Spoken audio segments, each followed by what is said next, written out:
If so, hi. Hello, welcome. Hope everybody's doing well and our audio is solid. It sounds like it is. Let me have a quick little look-see. Everything seems to be good over on Twitch. That's very, very nice. Let me just head on over into Discord and actually set up my screen share there in case our commentators, any of our commentators care to join us. There we go. Today, friends, we are back for a few more hours of indie fun here on the Switch, with the continuations of both Neon Abyss and Blue Fire. I don't know how much we're going to see of Neon Abyss in the future. It seems like there's definitely enough content there for a fair few more streams. But the game, aside from, I suppose, defeating all of those end bosses or managers, doesn't really have an end point, and is probably going to get incrementally more difficult, or sorry, exponentially more difficult. But Blue Fire definitely does have an endpoint. Hello. Hey. How we doing? Pretty good. A bit tired and my muscles are sore, but okay. And you finally added me. I know, Yes. I know. I finally remembered. Thank you for reminding me. No. That gives us I all think of one Switch friend. yeah, I think that my next move would have been to buy myself a plane ticket, go to your house, knock on your door with my Switch in my hand and be like, add me! Like, not creepy at all, you know? No, not in the least. Oh, and it even tells me that you're online. Lovely. I did not know that the Switch did Yeah. that. How is Monster Yeah. Hunter Rise, by the way? I've heard good things. Pretty addicting, and it's kind of scaring me because it's one of those games that you can play kind of like an MMO. Mm-hmm. And that's really scary because I don't want to play it indefinitely.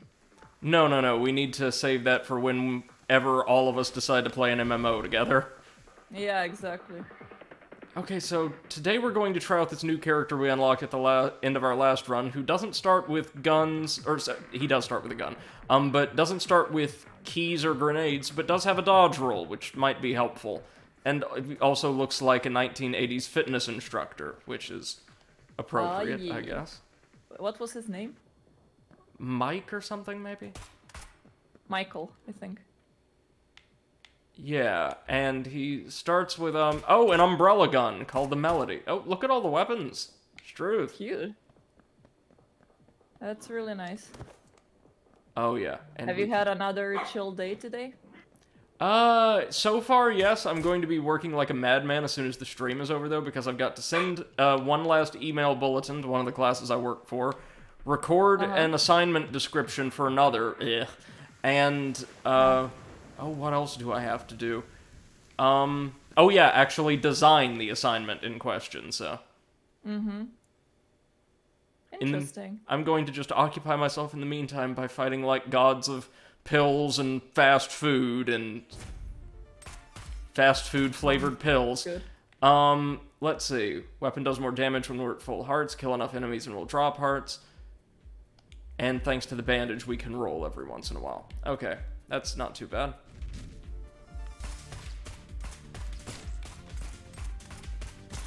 I am gonna be tinkering when I have a little bit of free time, or during those 8-hour meetings that are gonna happen in the next couple of weeks, to maybe up my microphone quality a little bit. Just try Okay. tinkering a little bit how to reduce the noise or something.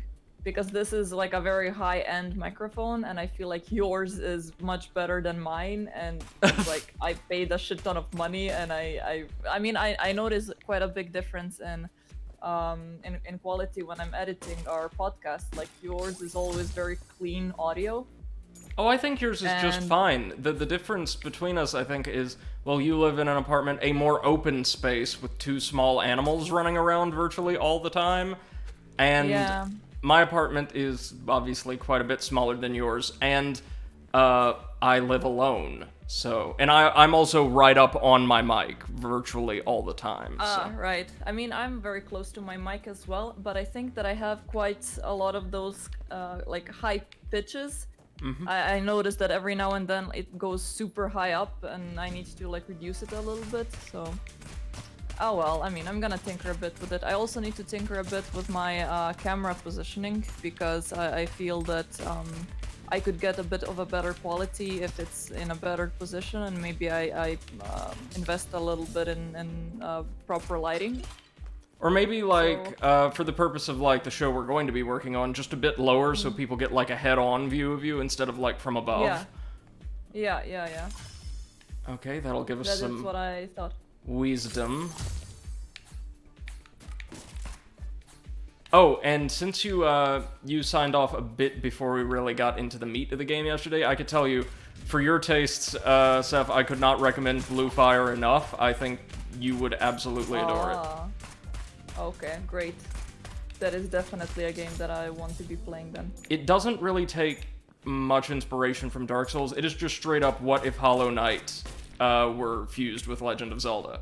It's good stuff. Ooh, speaking of treasure. The ninja costume. No one will ever see you coming. Ooh. You can make an extra jump and increased melee damage. Hey! That ain't half bad. I do.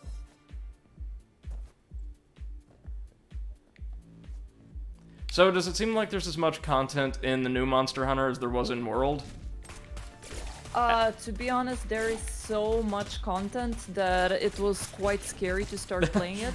When I first turned on the game and I started playing it, I was like, oh fuck, this is not gonna be for me, because it has so many tutorials, so many different buttons for different things. I was really seriously overwhelmed. And then I actually read a bunch of articles that are saying the same thing, like this is not a beginner Monster Hunter game. It requires you to know a bit more or be very persistent to play it.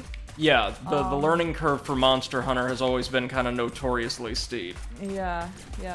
They're really good games, though.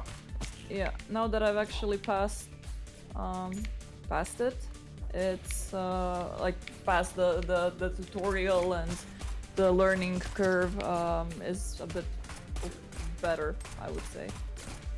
Right, you're able to actually learn by doing instead of just constantly being tutorialized in, Exactly. oh, you can also do this other thing. Remember that these mechanics exist and all that. You get to just play around with them in a more relaxed environment, right?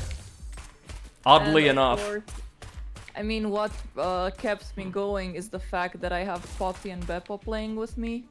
So I can ride Beppo into battle, and Poppy can have a ninja costume, so that's of course amazing. And also there is this mercenary group of cats that is called Meowcenaries. Of course it is. Right. So yeah. Just needed one friggin' grenade, and I could blow my way into what I suppose is the secret room. Oh, maybe in here? The room. Oh, no.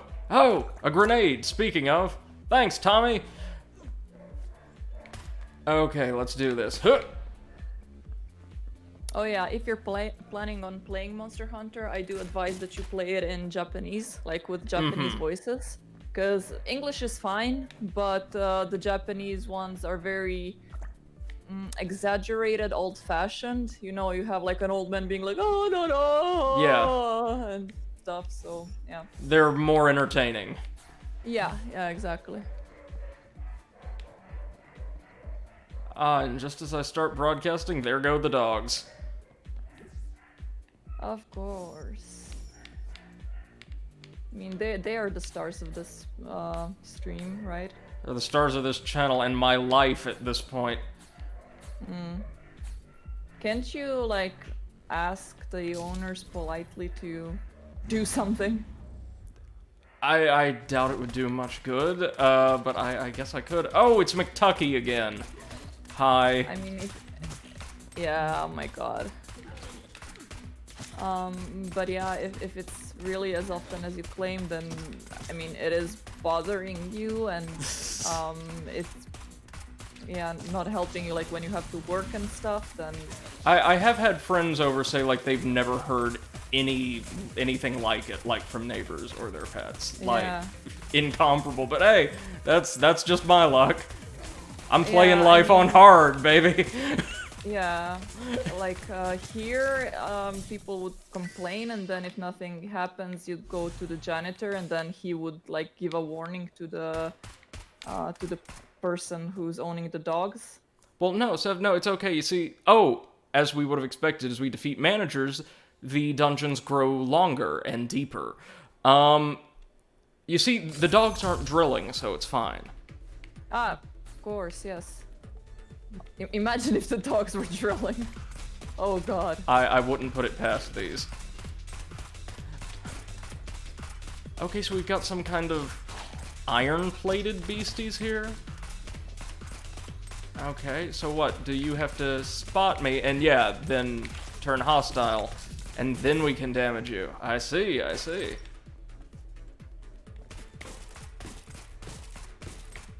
So do you think you're going to be streaming Monster Hunter regularly? No, I don't think so. It was just today because during the weekend I sometimes feel like I want to stream just, you know, casually something. Yeah. And I got a bit angry at Overwatch, so I was like, you know what, I feel like playing Monster Hunter, so let's stream that. And it was fine. I mean, it is a good game for streaming, I would say, because it's very active and shit is constantly happening, so... And besides, you can play it in multiplayer with other people that have it on the Switch, so... I was about to say, I mean, you said it's not the best for learning. I did play a bit of Monster Hunter World. If you'd ever like to stream it together, let me know. I'll pick up a copy. I'll be more than happy to help. Yeah, that would be fun, because... Yeah, I don't think this game is fun when you're playing it alone. Mm-hmm. I mean, it is fun for a while, but then it becomes just a grind fest, and yeah. Well, yeah, no, I'd be happy to help then, and I could probably use something to play like cooperatively in a multiplayer fashion. Mm-hmm. I'm sure I'm my not sure like. if they're gonna put. Yeah. Go ahead. I'm not sure if they're gonna have it as a cross-platform when they release it on other platforms. I don't know, and given that it's Switch-based right now, I doubt it. And I'm sure my oh well, our eggs are just coming up short today, bleh. I'm sure my like 2.5 hours of Monster Hunter World will be all the experience I need to dive in and just start kicking ass. Hold on, just a minute. Please don't kill the dogs. They're not at fault that their owners are stupid. No. I'm getting a call and I have to send a message. Yeah. So, how is everybody doing while we're waiting for Brady? Tell me about your day. What's up? Except, you know, the ceiling, room above, God. Dogs. Okay, where's the path forward if I don't have keys? Oh no, there's another room over here I totally missed. Silly me. Well, we're certainly not getting the kind of power-ups we did during the golden run, but that might be alright. 2 crystals for the chest? That's fine. We get 2 cents. Nah, that's they did... Go ahead. In Monster Hunter, they did make one quality of life change that, compared to the other games that a lot of people were complaining about, and that is you can use some things called wire bugs to travel over the walls, or... Oh yeah, I've seen it's like a grappling hook, right? A little bit. Yeah, exactly. And were you saying So people like this change, or they do not? Yeah, they like it, because that's one of the biggest complaints that Monster Hunter as a franchise was receiving, that traversing the map was very cumbersome. Yes. Yes, it could be. It could be.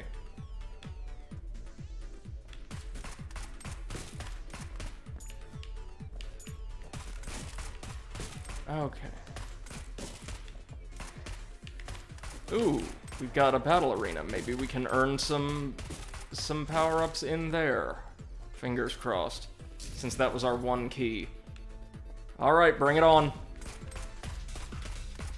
Alright, these guys, nothing to write home about. We've killed these before. Up next should be the kind of teal-colored monsters. Or turquoise, maybe. And then the spiky red guys from the deepest levels of the first dungeon. Or deepest level, I think. Of course. So Kinda reminds me the way that you're progressing through the dungeons, a little bit of Binding of Isaac. I don't know why. Oh, yeah. They've got a very similar structure. And it may also just be all of the little copper coins everywhere. Yeah, that as well. Okay, so these create eggs that we have to destroy before they spawn into the little creeping mortar enemies. Oh. There we are. Well, whatever did we earn? Oh, the super logo. You're at the top of your game. Upgrade your weapon, increase your jump height, and movement speed slightly. That honestly doesn't sound half bad. Like, small upgrades to everything. Yep. I will take it.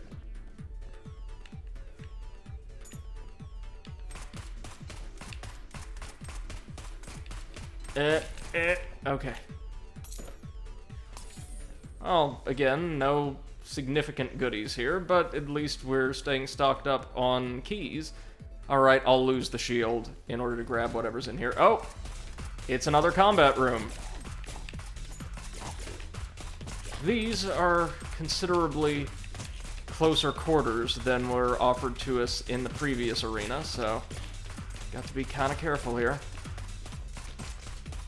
And now a few red ones, right? And one teleporting red one. Oh, we get two goodies. We got a go board and a seals patch. Let's pick the go board. Add extra bullets per shot and increase your movement speed. Nice! Oh, Seth, we're on our way. We're on our way to the chain gun build again. Ay, ay, ay. That was such a good run. My god, that was such a good run. I mean, there were bullets everywhere. Yes, but they were all coming from us, which is a good thing, unlike, say, late game Binding of Isaac, where there are bullets everywhere, but you were responsible for virtually none of them.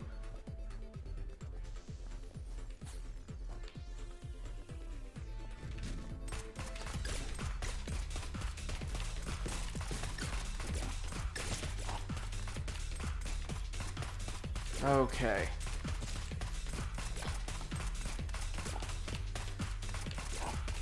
Oh, so I'm nearly done with, Age of Calamity, I believe. Oh, nice. And it's really good. It does get, or I should say the mission structure doesn't exactly get repetitive, but it does get bogged down toward the end with, like, for instance, extremely durable Lionels everywhere in place of difficulty. Oh, yeah. Making late-game characters... Like the Lionels. Well, I thought they were just fine at first when they were used sporadically, but you reach a point where one is the final boss or final opponent of every single mission, and that, I feel, kind of cheapens them.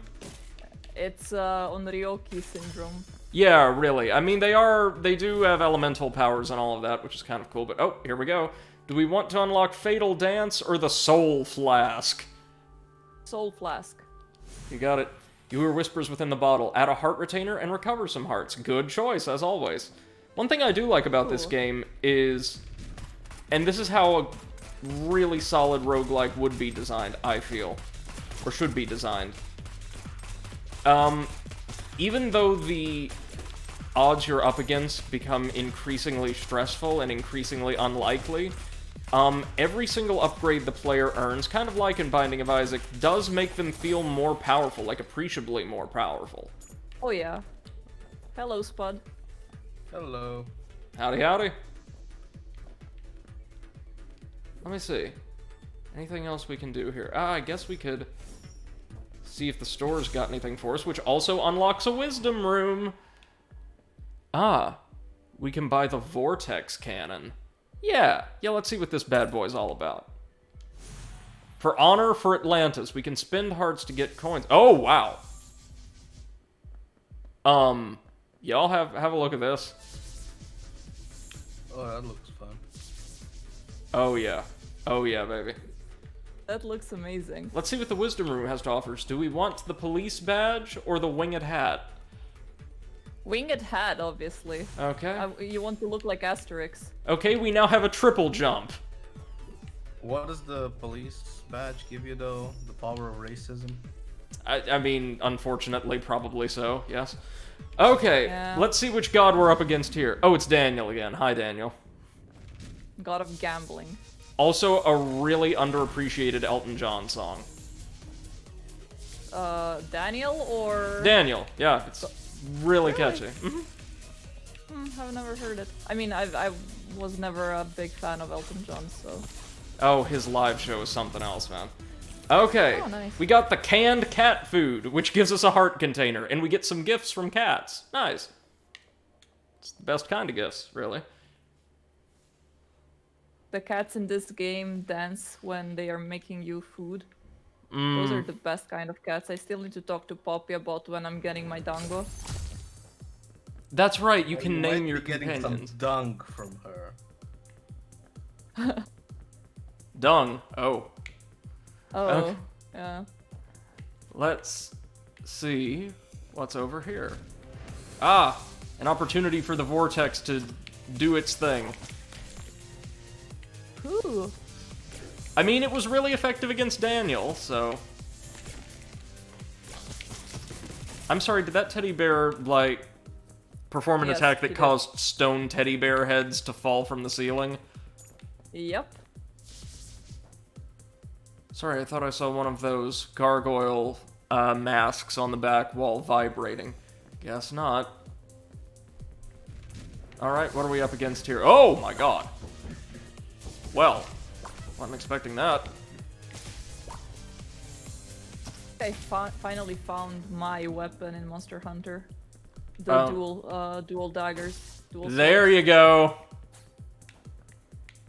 Because everything else is even slower than the Zweihanda in Dark Souls, and we just cannot have that. No, I'm no, still we scared can't. of your strength. Force Strength one. build deterrence fund, yeah. Yeah. Oh, we got a wild monkey option that's going to help us in combat. Okay. Oh, nice. Love a good, like, cute little pet monkey. Let's keep our eyes peeled for that hidden room, too. There should be a glowing wall somewhere that we can, blow our way into. Well, glowing, it's not really hidden, is it? Well, they're technically... You're absolutely right, but they're technically called hidden rooms. What's in here? Oh, right, we'll need Nobody one more was crystal. gonna check the glowing room. See, it's so obvious that you wouldn't think anything was hidden in there. Okay.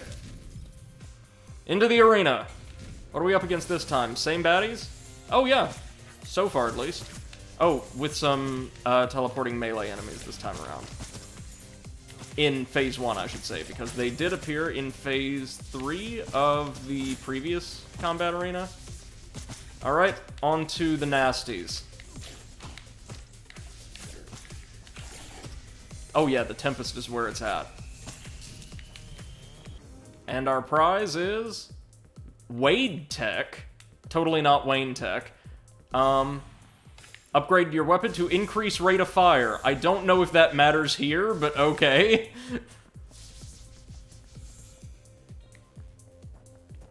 I don't know... Might do like more damage per second. Yeah. I don't know why, but this weapon reminds me of the Ghostbusters proton packs. Oh, yes. Just don't cross the beams. Never cross the streams. Well, they originate from the same point since we split our rate of fire, or at least I thought we did. So technically, we're always crossing the streams at the point of origin. Oh, 4 crystals. Hey, presto. So, either of you guys ever play the Ghostbusters video game that was released, I want to say on I know Xbox the 360 and PS3? Nope, I never played any Ghostbuster game. It's actually a really solid, like, over-the-shoulder third-person shooter / ghost catcher, okay. I guess. I mean, the only ghost catcher I need in my life is Luigi. I mean, well, yeah, he's obviously the best. Ghostbusters just ripping off our boy Luigi, but... Yeah. Well, there's the boss door. Very rude. Nintendo should sue. They do for everything else, so... Except, again, the folks behind Deponia for just creating a horrible pastiche of their work. I mean, basically the Deponia guys did like a Matrix bullet evade for like every lawsuit possible. Yeah, really. Should be thanking their lucky stars.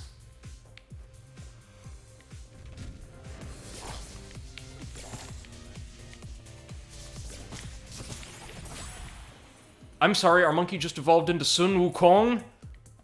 Yep. The Monkey King? Yep. Yes! Yes! Now we just need him to go, like Super Saiyan so he can transform into a great ape after he gets really angry. I guess that's a thing. Yeah, no. In Dragon Ball Z, remember? When right. Saiyans... I thought you were talking about this game. When Saiyans are really, agitated, they can transform into, like, these giant yokai. Right. There's no real remedy for that unless you sever the tail, if I recall correctly.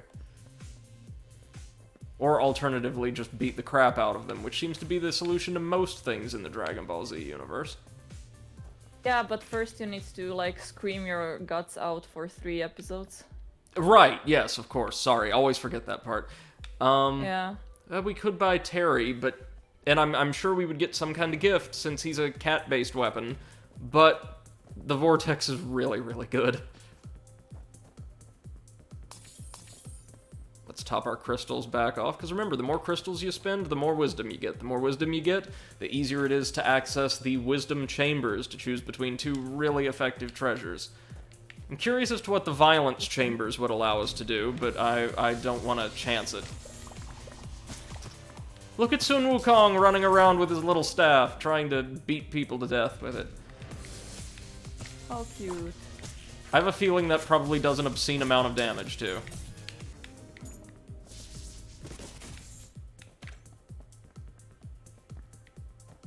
These stages are pretty expansive, yeah? Alright, it's time- oh, we get the Mario hat, the Mario trucker hat again. This game really looks like a good time waster. Oh, absolutely. Like, put a podcast on in the background, my god. Oh yeah. Your afternoon is gone, my friend. More like weekend. I mean, yeah, you're not wrong, but oh.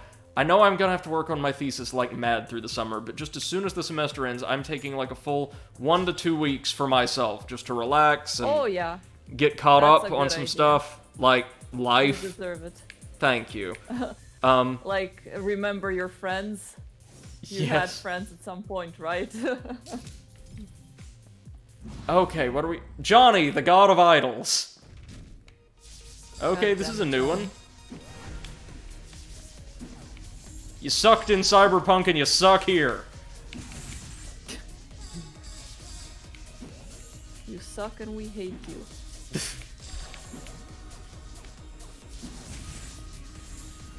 Okay, what's his second phase gonna be? He looks beautiful though. Yeah, I love his design. Sorry, were those stars fleshy when we damaged them? Oh, the void coin. Yep. There's a hole in the world and in your soul, increase damage and rate of fire. Yeah, baby! Hold on, let me check the map really quickly. Yeah, there's some health we can gather before we go deeper. Find that damn 3rd Chaos Emerald. I don't know if we ever will. Poor Shadow, that's all he ever wanted. Yeah, he just wanted pretty bling blings. You know, that game was not the worst thing in the world. It really wasn't. No. The fact that you had to replay it something like 20 times to get the proper, true ending, that was kind of BS, but the game itself wasn't terrible. Laser Yeah. toilet seats. Can't argue with that. I'm going in. Level 4 of 7. Wow, so these dungeons are gonna get much longer as we bring down each god.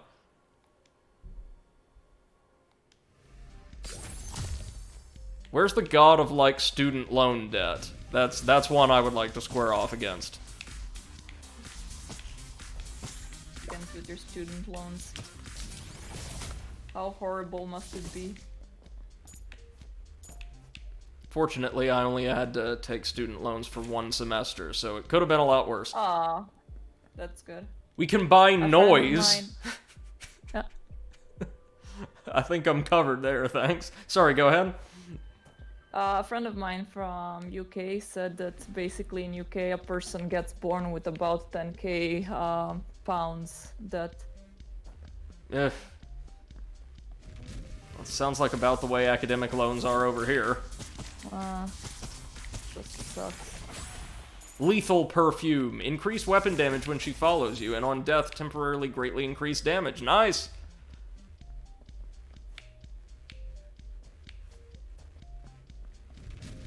Maybe when I'm done with this, at least on stream, I'll finally buy a copy of Hades. I want a physical edition, though, so it'll take time for it to get here.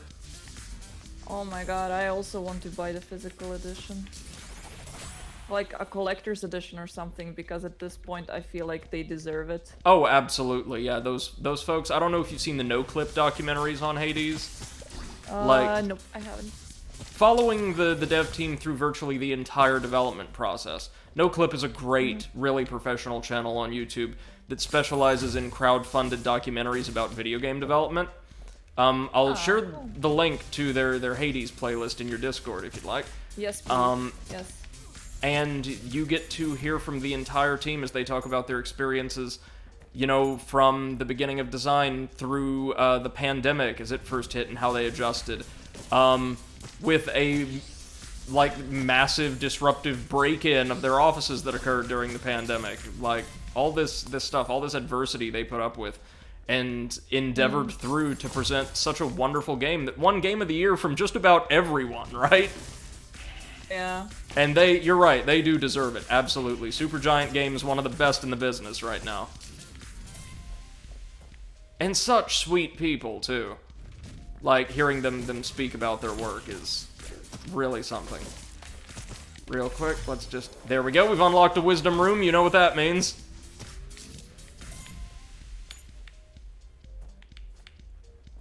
What's in the box? Another egg, that's fine. Well, there's our boss, but first...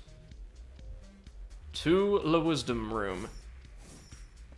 Alright, so, Seth, what are we getting? The hairdryer or the wizard sword? Oh, the wizard sword. Okay. Each time you kill an enemy with melee damage, there's a chance you'll receive extra crystals. That is fine by me. As good as I would have hoped, but Yeah, if it were a weapon, I feel like that would be amazing. I'm sorry, a rainbow key? The infinite key! You can unlock anything for free, expires at the end of the current level. Well, I don't care about that. Like, I'm using my infinite key, man. That doesn't sound very... nice. It's a temporary... It's a purely finite infinite key. It's an oxymoronic infinite key.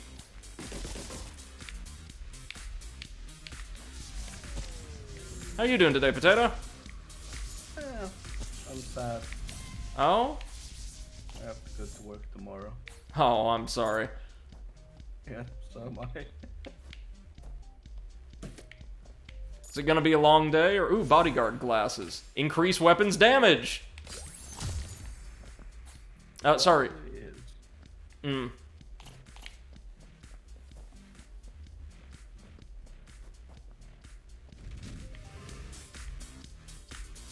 Oh, Sun Wukong died somewhere along the way, damn it. Oh well. Hey Eclipse, welcome to the stream, hope you're doing well, man. Oh, and feel free to join us in voice chat if you would like to. You know you're always welcome. Hope you've had a good day. I haven't seen you for half an hour. Let's use that infinite key to unlock the treasure room. Oh, is this the lidless eye? It sees everything, including your inner desires and fears. Which, translated, I'm sure means like, oh, we'll see some more stuff on the map, or what have you.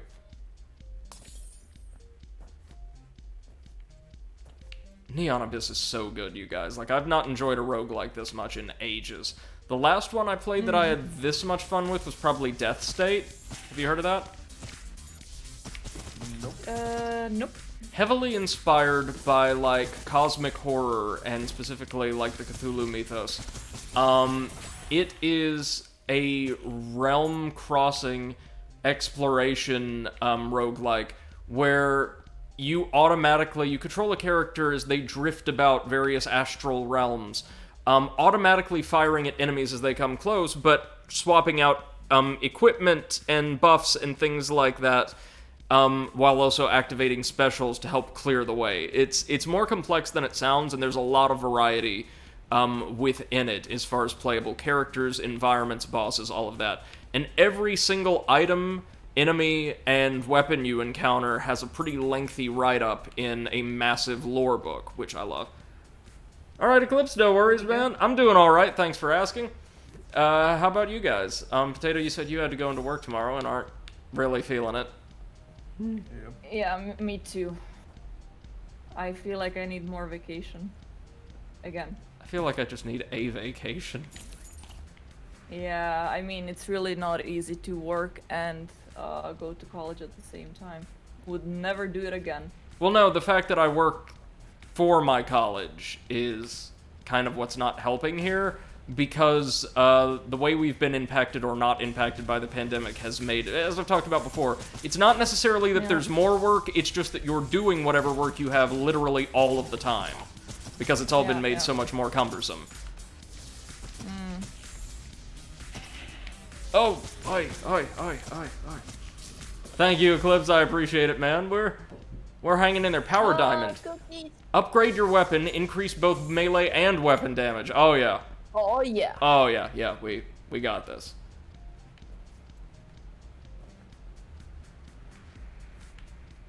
Yeah, we've got grenades, we can handle this. Huh. Yeah. What's in the box? Oh, just a crystal and some gold. Well, I mean, I'll take the gold, gladly. Let's see what god we're up against here. Talk, the god of mobile videos like TikTok. Okay, good. This is something I look forward to destroying. And his face is like tic-tac-toe. Nice. Oh, yeah, that is so clever. Damn you and your stupid social media trends. No, I don't care about how you make mashed potatoes. Just go away. Care about if you can eat tide pods or not. You can't. Period. And the world is a better place. Eclipse says this is very and also, Metroid. the snow is not fake. This is very Metroid / Mega Man with a bit of the Gun Commander games thrown in. Gun Commander, I've never heard of those. You guys? Nope. Sounds familiar. Seal's patch makes us faster and makes our weapon even stronger. I am so there. Okay, folks, 3 more stages, and then we get to square off with Sam, the god of... Hal, the god of machines. Of course. Wait, was Sam like Microsoft Sam? The default I think... voice? Oh, look, we do get to see the entire map with the lidless eye. Ah, interesting. But only once we arrive at, like, a new level. That's fine. Cliff says, I might be getting the name wrong. Let me look. No. It's entirely possible I've either never heard of them or have heard of them and just don't remember because, of course, Alien Baby X. He fires heat-seeking bullets at enemies automatically. Yeah. Yeah, that's what I'm talking about. Oh, no. I didn't mean to turn the chest hostile.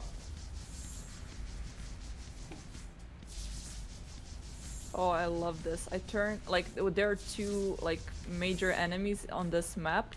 One of them is my, Your quarry? of course, the one that I have to, yeah, and the other one is just, like, a random one. And what I do is I just let them beat the living shit out of each other. Then at some point, my wire bugs let me ride one of them, and then I have, like, big dino battles. Oh my god, that's brilliant. Yeah. Yeah, I think we might actually be able to have a lot of fun with Monster Hunter Rise. Oh, yeah. In fact, I mean, I'm probably going to order a physical edition, but I will try to see about getting a copy as soon as I can. Yeah. And you, Potato, need to get yourself a Switch finally and join us. Yeah, I don't know. Riding dinosaurs in order to kill other dinosaurs, man. Yeah. It's like better than Jurassic Park. I don't know, like I had to just like half an hour ago restart my PC because my graphics card sort of died again, so Oh man, I'm sorry to hear the that. next thing I'm buying is gonna be a new GPU, and I'm trying to Find one. oh yeah, or just wait out, hopefully, for it to drop down a bit in price. which is not gonna happen anytime soon.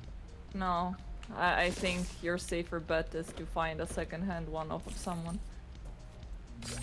Yeah, that's also Of course. increasingly difficult.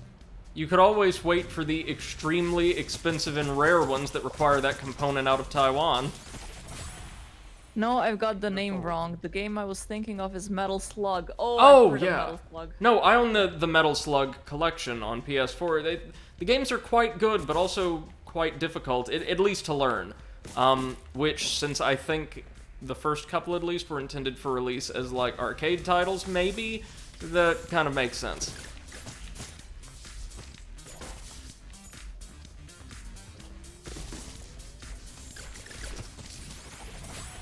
Flame Devil. Yes, yes. I love that even our options can upgrade, provided they survive long enough.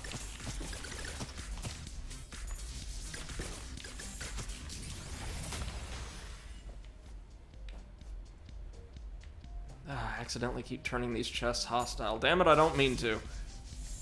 It's just what happens when you're shooting a giant wave of disco energy at all your enemies. Channel your inner disco. I do every day. Believe you me.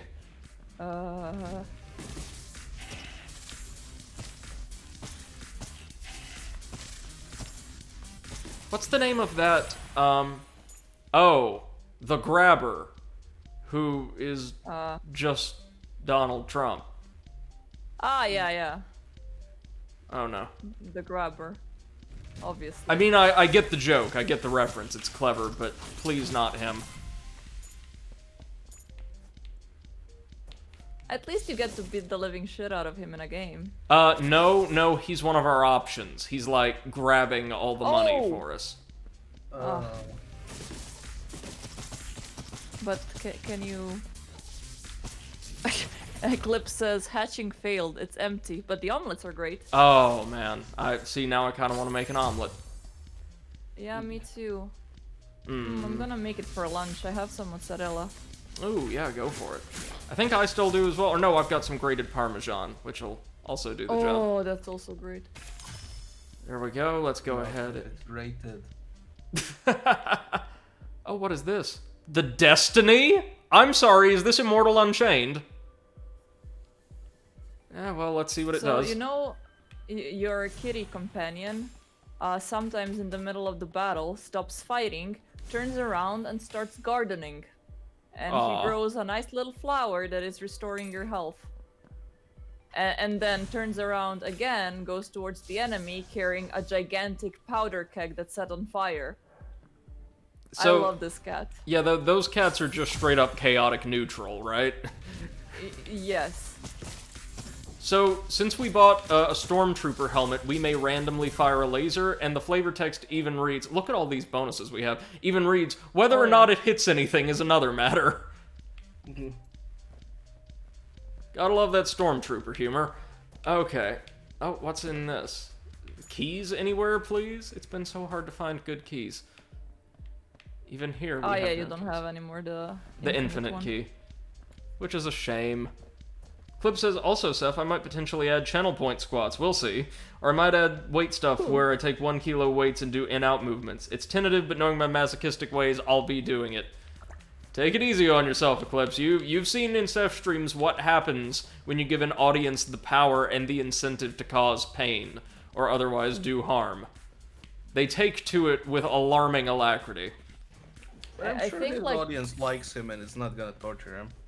and then comes in Potato and Seth, just redeeming everything left, right, and center. Why would I do that to him? Alright, he needs to mod you first, and then you're gonna do that. No. He's cool. I'm not gonna mess with him.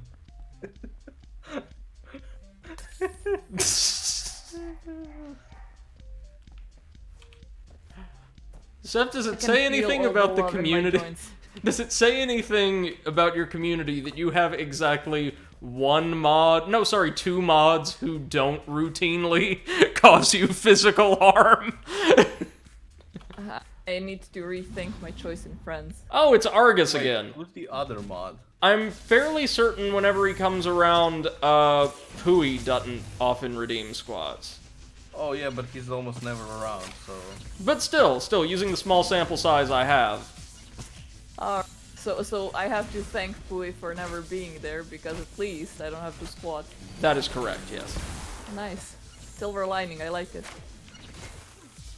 Now all he has to do is act like it's completely intentional and entirely for your benefit. Oh yeah. Okay, so Argus is actually kicking our ass. We have to be kind of careful here. There we go, got it.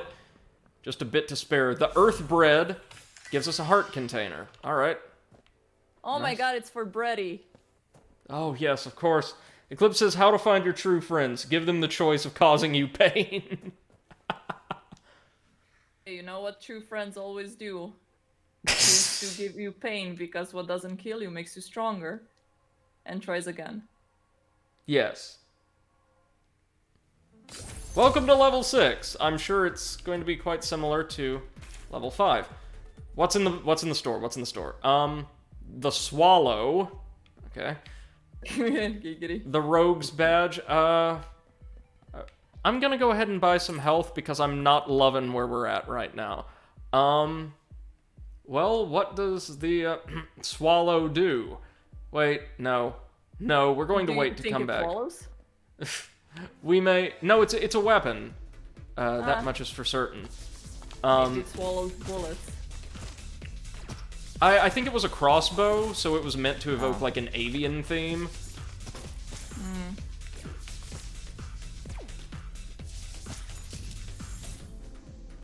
Hold on, is the grabber taking my money? I mean, that would gel for him. Collects coins and has a chance to give you random pickups. Yeah. Thanks, grabber.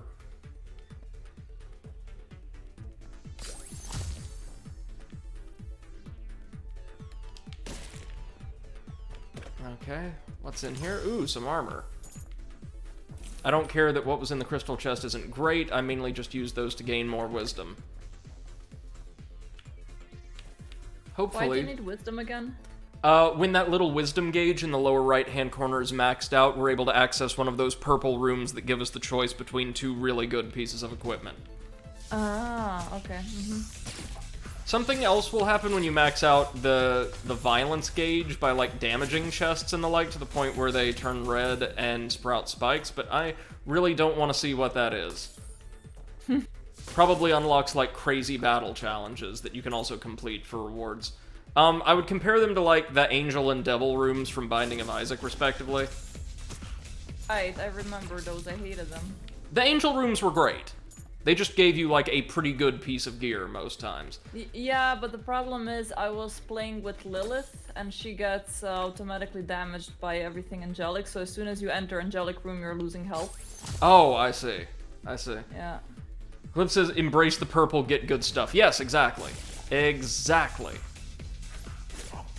Wait, was it Lilith? I think it was Lilith. That sounds right.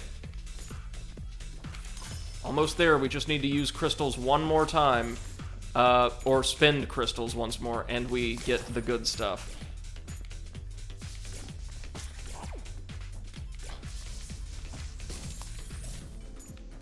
Okay. That's a little chancier than I'd like, but we made it. I'm noticing that everything that deals damage to us now also deals a full heart instead of a half heart, or most things do. Let's crack open the stone chest, which gave us some health. That's something. Oh, we've got ghosts now that are ephemeral most of the time. Ho-ho. Also, like, zombie robo-teddies.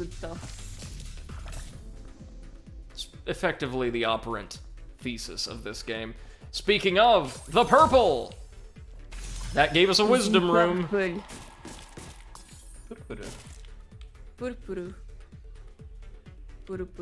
Wait, no, I'm going to go for the gold. I'm gonna go for the gold first in case whatever we discover there is taken off of the potential equipment roster, so we can get another unique goodie from the purple room. What were you going to say? Next week is my last week of German, so... Hey, congratulations! After that, I finally have some free time in the evening. Woohoo! Woohoo! Free time. Right side. Woohoo! This. So what are you going to immediately fill that free time with? Probably. Actually taking a shower before the stream. There we go. Yay. Life improvement. What's in the box? Egg. Well, I mean, once again, we got a fantastic weapon, hey? Ah, we'll need 2 keys to access the golden room. Damn it, damn it, damn it. Okay. Okay, that's fine. We'll take the damage, we'll take the damage. What's in here? One of these is already red? What? Oh no! Grenade, hello? Well, that was great. You're looking for... Well, looks like we've got no choice but to head straight over to the wisdom room if we want the good stuff. Well, no, wait. Is there something down here? Nope, we need keys for that. And they ain't on offer. What were we I'm gonna say? currently reading, well, not reading, but listening as an audiobook, a really great book. I'm doing it while I'm, you know, walking Beppo.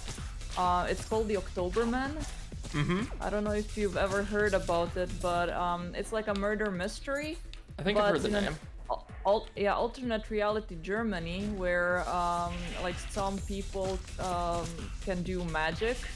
Ooh. And there is like a specific branch of the police that investigates anything that might have like magical components and stuff. Oh yeah, I've heard about this.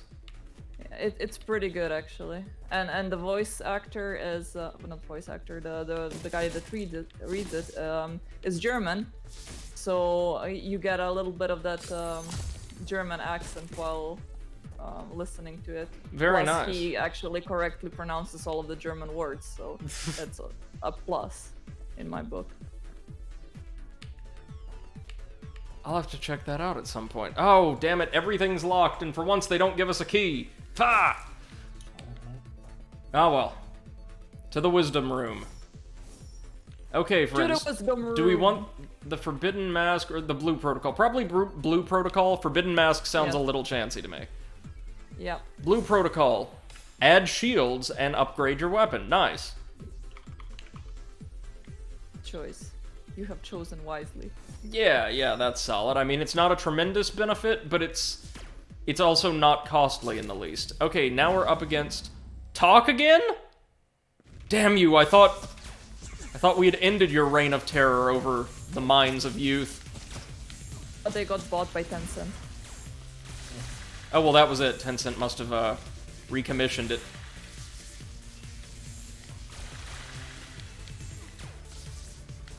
I don't care about your stupid dances. Go away. We got some pepper If only soup, the which just dances were the worst thing. which just adds a heart container. All right. Fair enough. Let's go around as usual and collect our health where we can.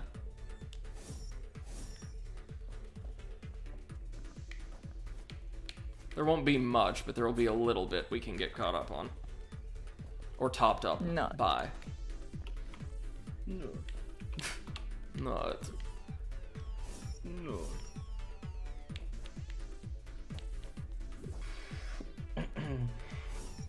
Did that old running gag happen to make a reappearance during the last Wind Waker stream?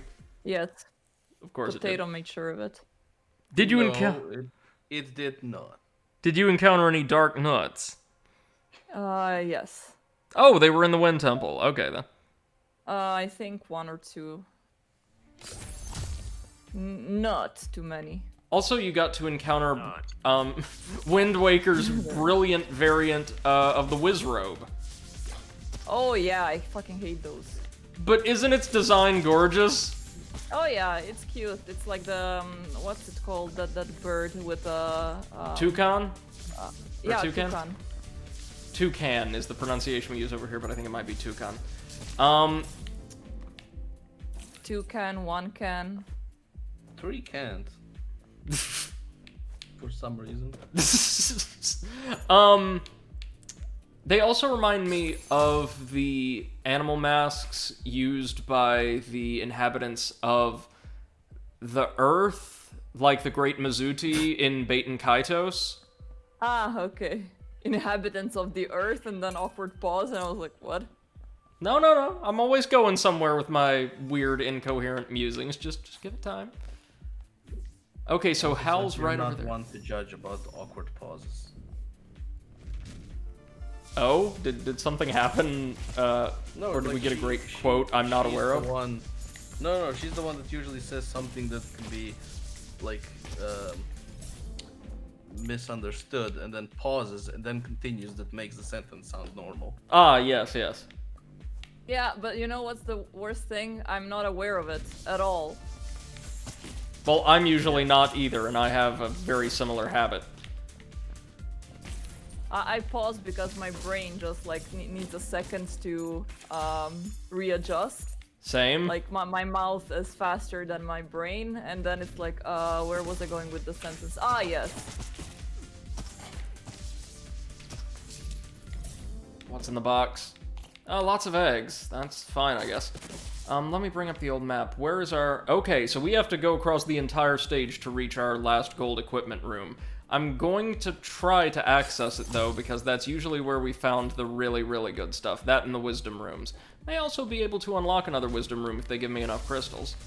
The enemies aren't giving us an obscene amount of difficulty on this level so far, so I feel quite safe chancing it. Stop taking all my money, grabber! That guy. Yeah, seriously. Like he's the worst.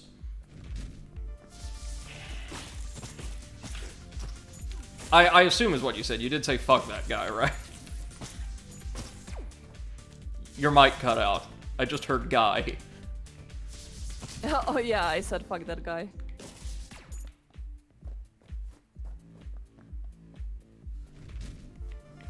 Okay. So, aside from maybe firing additional projectiles and spawning those little eggs, the red ones don't seem to be that much more difficult than anything else we've been up against. Oh! Okay, good. I know that our options have health, but some of them also seem to have limited durations, because it appears that, like, Grabber is no longer with us. Good. Fuck that guy. Just once more for the road. Yeah. There are these locked chests I'll keep in mind, but I don't want to miss out on our equipment if the golden room is locked once again. Laser room. Not worth it right now, not worth it. Sorry, not worth it.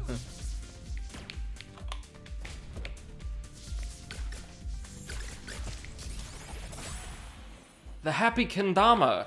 Increases weapons range, okay. Yeah, that's pretty healthy range, alright. Yet another locked chest.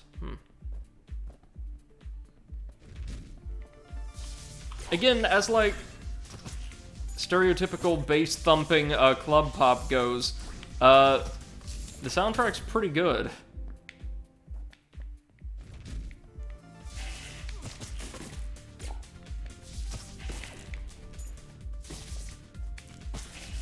Have you maybe checked out that game that I suggested yesterday? Not yet, unfortunately.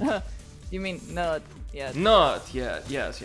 Oh, damn it, we accidentally aggroed the crystal.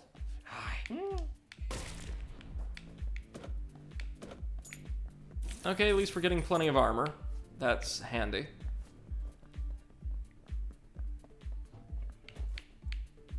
Doesn't look like there's any hostiles here.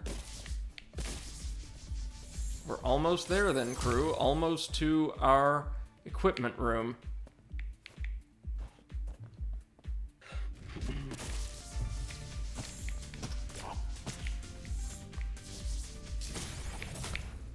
Hatching failed. Oh well. Oh, and we're also losing our ads left, right, and center, which is not great. But our baseline upgrade should be sufficient to carry the day, I would think.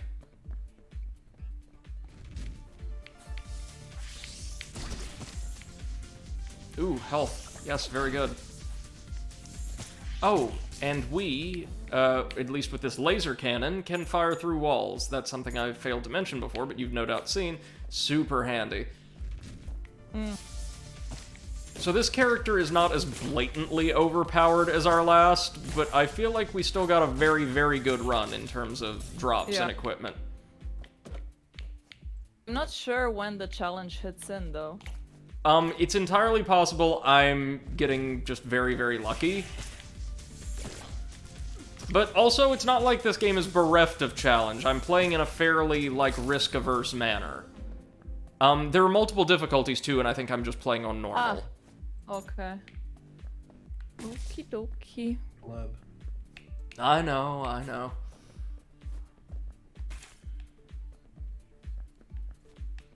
Oh, another key. Okay. How many locks does this equipment room have? 2. Okay. So it's a good thing we held out on them. And our reward is the carp streamer. It gives us a 4th jump. I'm noticing a theme here. Ooh, a new gun. The Death Ray? A gaze from the abyss. Sounds fun. Yep. Okay, so this... We charge it up for very powerful blast. What do you think? The Vortex or this? I don't know. I still like the vortex. I don't like the charging. Yeah, I don't want to experiment with something just before the final boss, but I'm glad we got to try it out. Eclipse says, ooh, Death Ray looks cool. It does, and I'm sure to be just fine. I just don't want to chance it and choke when we're this close to the end. Like I said, I'm playing in a very risk-averse manner, which is generally the way I do things. Because I'm a coward. Ooh, health. A bunch of it, too. Proud of it, apparently. Oh, yeah, you gotta own it. Shall we That's access one final battle arena? Yeah, why not? This is not exactly risk-averse play, but hey. Alright, they start us off against the most basic enemies. Are we up against the blues now? Yep. And then one round against the reds, maybe, and we're done? Or no, it's the pale enemies and the death bears. And our reward is a single key and a grenade. Alright, well, hey. There's some chests we can open with the keys. Clip says, yeah, that's fair. Yeah, I'm sure this is not the most exciting way to play these games. Half of the fun of watching people play roguelikes often is watching them take crazy risks, but that is not me. Let's stop in at the shop and see if there's anything else we can get. The party popper, why not? Launches 10 bullets after bombs explode. Or the forge. Let's just see what the last weapon on offer is. Patience is also a weapon. We can lift a box or a barrel. Oh, so it's another charge gun that fires in a increasingly wider spread the longer we prime it. That's interesting. I like the vortex. Hal, the god of machines. Let's see what they got. Ooh. Look at all that code, baby.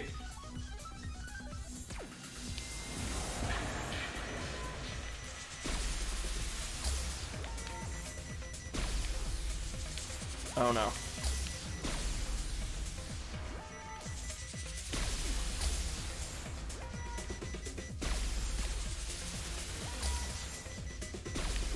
Oh no, don't you dare.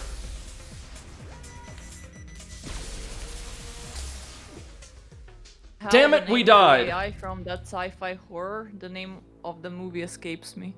Yeah, no, 2001: A Space Odyssey. We died, but that was a very good run. It just so happens that Hal became completely invulnerable, except while his satellites were firing during the last round, which is not great, but hey, that's something. What do we want? Key barrels, which unlock popcorn, marked stone, rabbit ears, bomb barrel. I don't really need more bombs.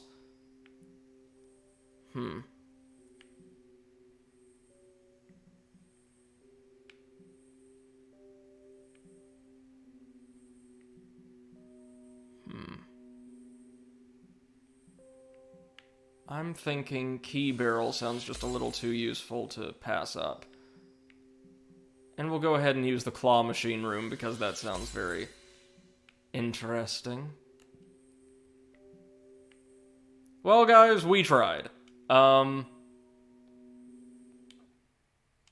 we ready for some blue fire then? Yeah. There we go. I know that's what we're really here for. This is a great game though. I'm really going to enjoy running it before every major stream from here on out. Let's throw up some blue fire. Nice. And head on over.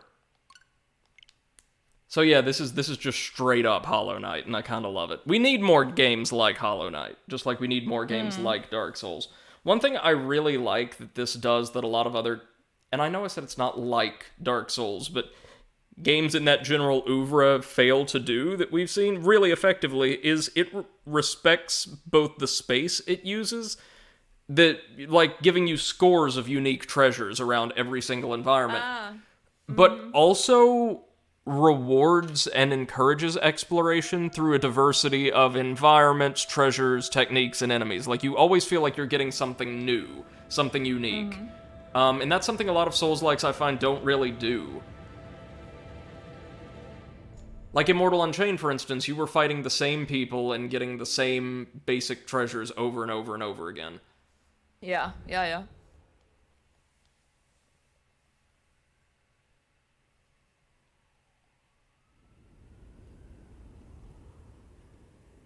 So last we left off, we were here in Stoneheart City, which is not the Undead Burg. And we bought a new purple and green cloak for ourselves because it's adorable. Now... Oh, we also found out that our mission is going to be exploring 5 temples where ancient gods have been killed by a possessed queen's commanders, and I suppose ousting the commanders, starting with the Forest Temple. Legend of Zelda much? Oh yeah, but it's very plain... Damn it. Very plain about its inspirations. Maybe don't lock on to the enemy so we don't dash downwards this time. Yeah. Hello? Oh, it's the player. Oh no, Wolfgang, the flute player. You startled me. Didn't you see I was practicing my music? You aren't from around here, are you? It's soothing to see new survivors going about. You can call me Wolfgang. Ever since I came to the city, I cannot stop thinking about the city's temple. Something about it calls me in. They say it was once home to a god called Nuos. Yeah, the one that spoke to us in the castle. Do you think that's really true? Probably. I'm not from these parts either. You see, I come from Rust Village. What? Have you never heard of Rust Village? You are weird indeed. You see, since the awful incident with, Palale, I decided to become a solo player, so I must practice now. Okay.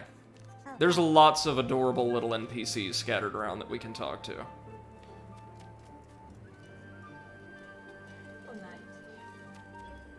Yeah,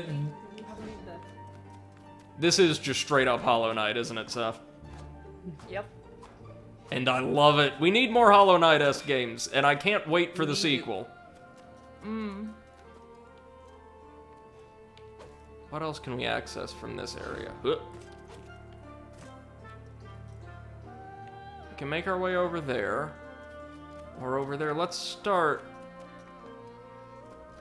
by heading in the direction of the temple, I guess? Question mark?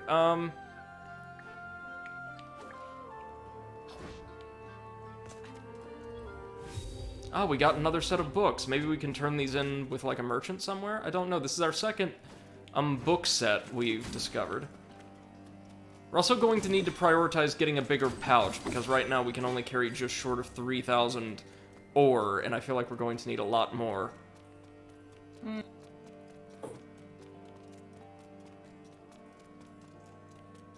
What's at the top of the tower? Oh, a mage. Mork, the bookkeeper. Oh, I guess this is what we do with the books. Greetings, friend. My name is Mork. I'm a librarian and merchant by blood, descendant of the ancient Morkos family. I collect books and objects and harness the knowledge hidden within. As a matter of fact, to celebrate our new acquaintance, if you bring me 5 books, I'll give you a valuable reward. Tell me now, are you interested in trading with me? Okay, so in exchange for books, he will give us certain goodies, and we can also buy spirits and the like from him. Let's see, he's offering us the large pouch, which we can't purchase yet since we can't carry enough ore to buy it. Rare snow, used for easing any type of pain, and then some spirits. Performing a spin attack after a dash increases your height, so that's a mobility upgrade. Doubles the amount of collected ore, that sounds really good. And lifesteal, restores health when killing enemies, those all sound really good.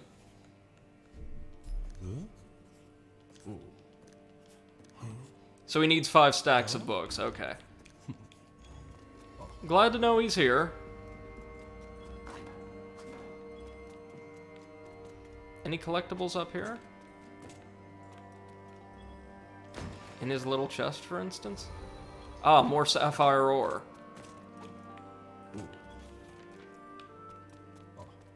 Isn't our avatar just the cutest thing?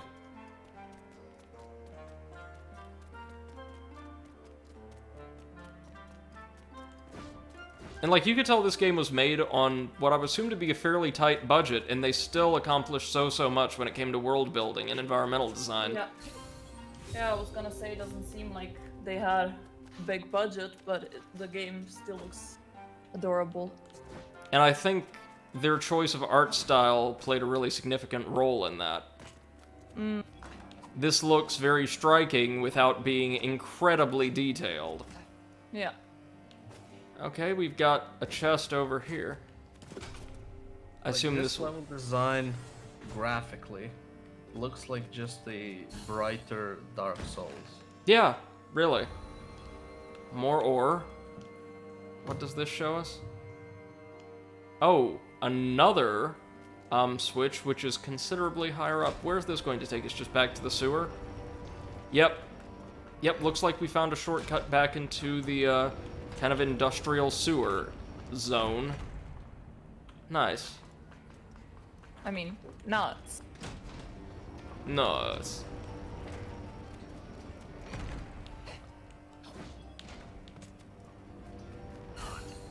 There we go. Data delivers. As always. And what do I deliver? Nuts. Oh god. We are so good at this commentary thing, you guys. Oh yeah, we're professionals. Okay, we strike that switch. Will it lift the portcullis before the temple door? Excellent. I assume that's where we're expected to travel next, so I'm not gonna. Nuts. I'm not Oh yeah, gonna. that's why I love when video games give you like a button that shows you where to go next. I always choose the Yes. other direction. Yes, that's something else this game does very well. It encourages, like, totally freeform exploration. I think in BioShock Infinite, like, you would get like an arrow on the floor. Mm-hmm. And I loved it because then I would just pick the other way, so. Yeah. Always. Always. Ooh, another rift. Behold. I love ooh. this jump dash thing. Oh yeah, no, it feels great. We're going to need a little bit more height to reach the rift, though. So wait, no, we're not. We have a. Oh, I forgot to release it. You have to press a button. Eclipse says, I think the commentary is fine. Thank you, thank you. We unlocked a spin attack that gives us a little bit of additional height and effectively functions as a double jump, albeit a fairly limited one. We can use that to access more rifts for more health, like the fate of Barisa, the lizard man. Now, y'all know how good I am at these. Oh, boy. Oh yeah. These and skateboards. aren't extremely difficult, but they are a little tricky, just like I like my platforming challenges. I just had to hide my bag of pistachios because for some reason both Poppy and Beppo are obsessed with it. And like Poppy would take a pistachio out and then eat it to Beppo and Beppo would eat it. They're working together, though. Teamwork. Yeah, teamwork. Let's just don't give it the man. Can I not enter this place until I have, like, a proper double jump? perhaps not. Or perhaps not. Not. I got you. Yeah, no, seriously, maybe we can't do anything. Alright, well, we'll just have to keep this void in mind. Maybe we earn a double jump somewhere in the temple. Or maybe not. Maybe not.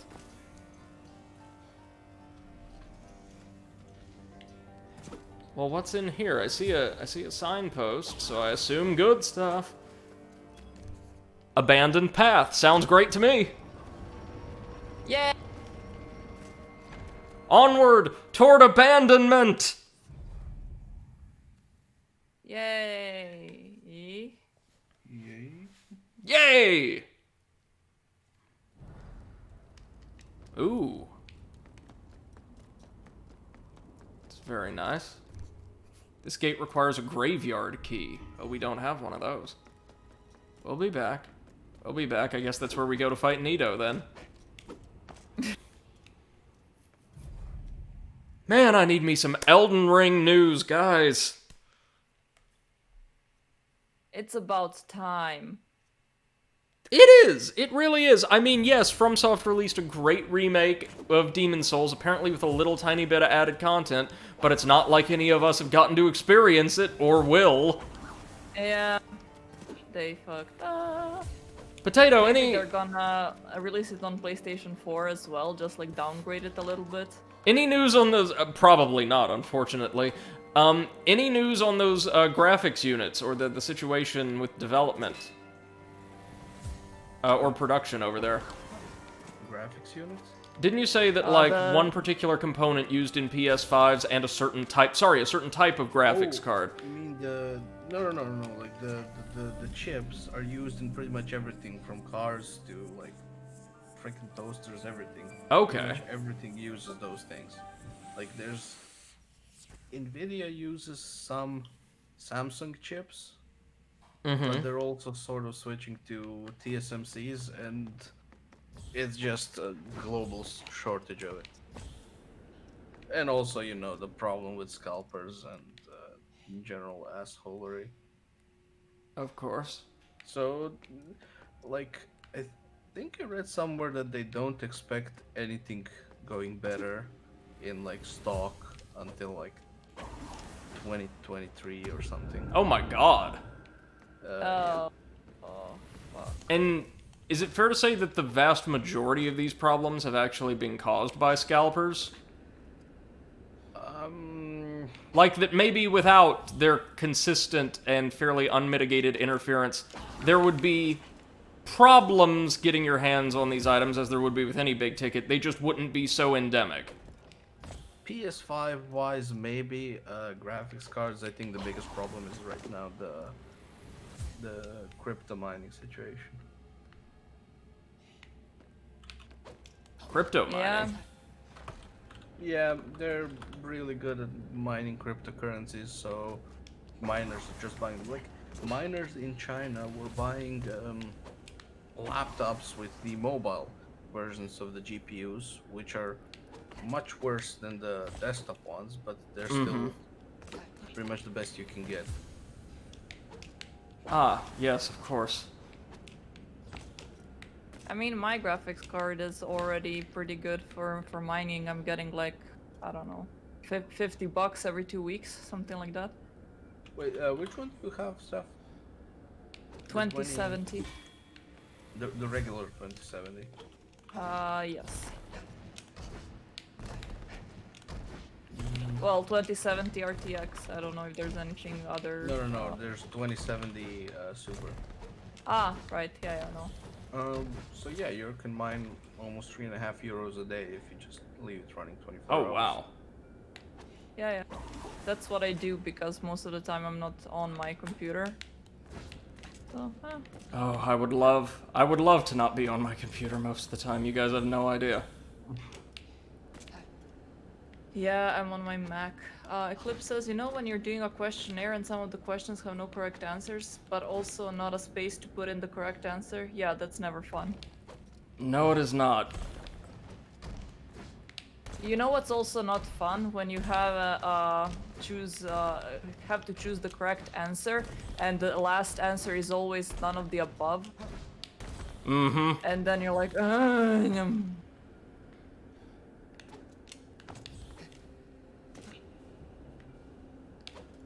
There was one class in college where the teaching assistant, he was making the exams, and he loved doing that. Every question had none of the above, and like I would say 20% of the answers would be none of the above. Really?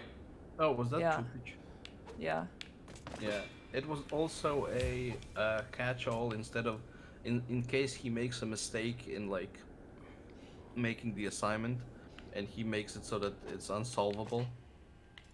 Really? Yeah. Yeah. The class was called Digital Logics, so you had quite a lot of math-like assignments, you know. Mm-hmm. So if he wasn't careful, he could create a problem with no solution. Oh, we're so close to the end of this fucking thing and fell off the platform. Ah. Aww. And this is one we can't exactly expedite because it's based entirely around, or sorry, at least the first half is based entirely around moving platforms. These stupid things. It's okay though. It's okay. We're going to get a nice shiny new heart container when we're done. And there's not too many of these things. There's only 16 rifts in the game. Okay. Okay, just don't choke. Don't choke. Sorry, you were saying? No, I think that was it. But yeah, those were never fun because you would always have to present the proof. So how the assignments would be graded is first you would have a piece of A4 paper that has like, you know, dots that you need to fill in with the correct answer, so they could just put it in a computer automatically graded. Yeah, Scantron. Yeah, exactly. But also then step 2 would be for teaching assistants to actually look at the paper that you would have to provide with that, with the how did you get to that solution. So even if you circle the correct answer, sometimes it might not be accepted because they did not like the eeny meeny miny mo method. So first of all, you would have negative points, and second of all, even the correct one might not be accepted. Oh, god damn it, no! Yeah. Saw me clip into the bottom of the fucking platform, right? Ah! Yep. Oh!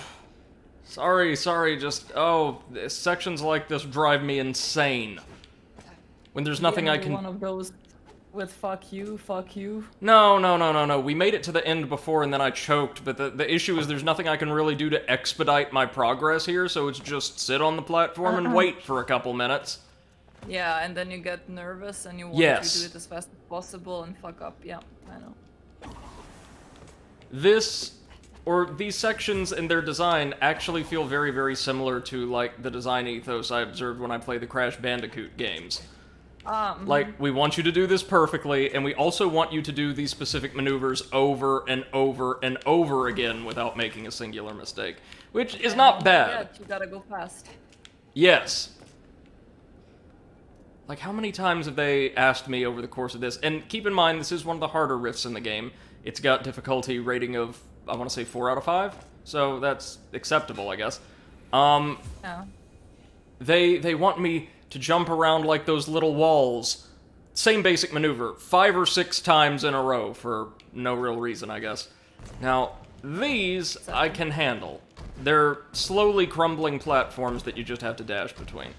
Oh, but I was going to ask, so for those questions you were discussing, I assume if the answer was, like, none of the above, for instance, you would have to disprove every single other option as part of your proof? Yeah. You would have to, make the correct way of resolving it, and if you show that the result is different, and if your process is correct, then they would accept it. But it would mean in the case of, so if the GA made a mistake, or if they just wanted that to be the correct answer, you would have to work the same problem something like 5 or 6 times. No, not necessarily. Just if you solve it once and Okay. show that it's none of the above, or that But it it's needs to be unsolvable. shown. Yeah, it needs to be solved in a correct way, not in some like made-up way. Hey MC, welcome to the stream. Hope you've been doing well. MC. But the And thing also is, they were that machine graded. Yes. Yeah. So technically, most of the time, if you just like chose an answer, they would accept it if it's correct.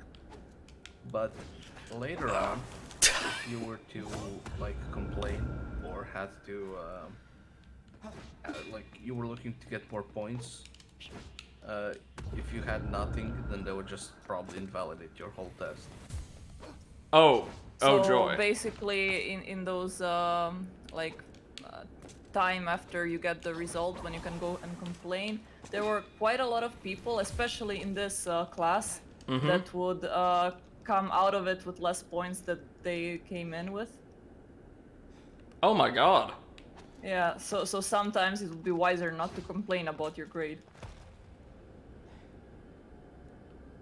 And so in that way, then the professors actively discouraged you questioning the machine, right? Yeah.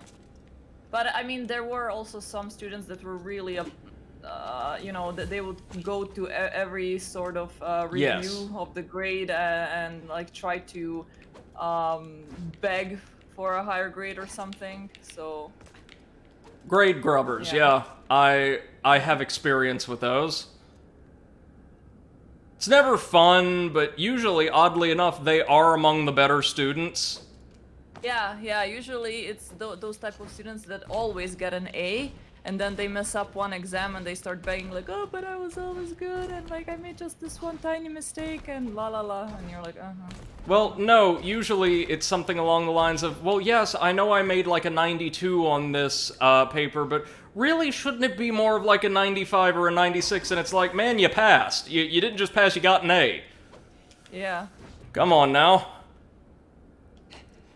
yeah, fucking perfectionists. Eclipse has never questioned Hal, the machine god. Yeah, that too.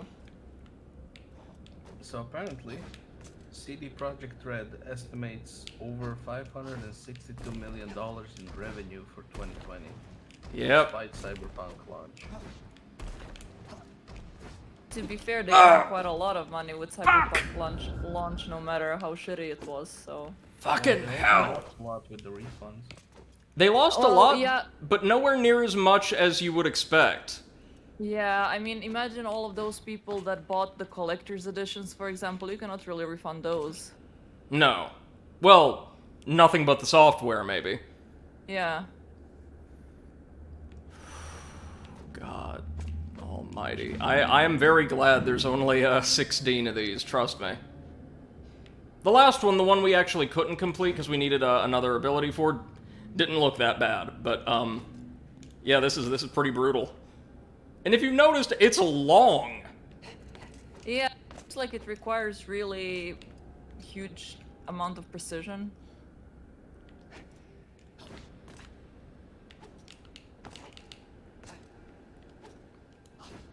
Ah!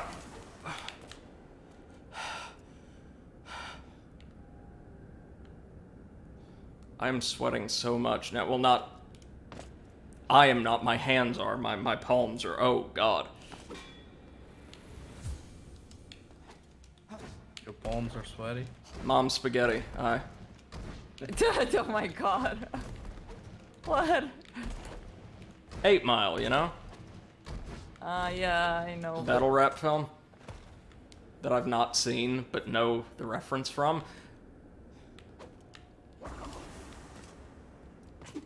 Ah! Fucking hell! See, Yeah, I you can't... cannot save yourself. I can't charge up my dash attack either, or sorry, my spin jump that gives you a little bit of extra height unless you're standing perfectly across the platform, because if you do go for that, your basic attack takes you about 4 feet forward. I don't like this. I do not like that in a game based around precision movement, our basic attacks disrupt Move our you. placement. Yeah. Yeah. I understand, like, the charge attack itself or other more advanced maneuvers doing that, but not just a swing of your sword. It's okay, though. Sing for Brady. We good? We good? We'll get this. Just one or two more little stretches, and I noticed we almost certainly need that,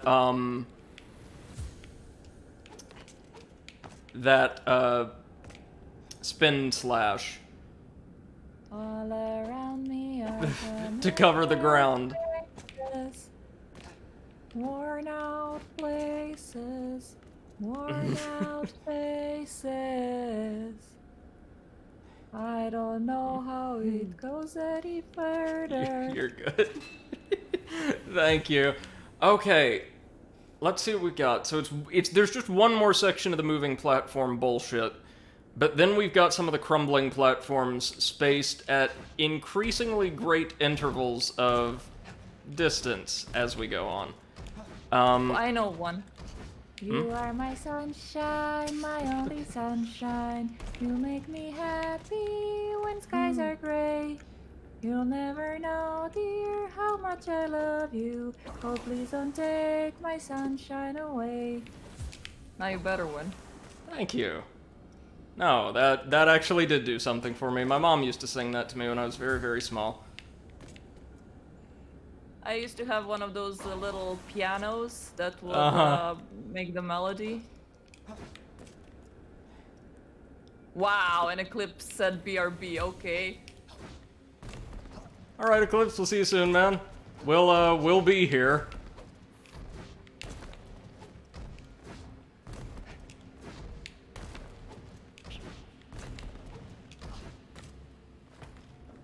Oh wait, no, I forgot there was one more segment of this, wasn't there?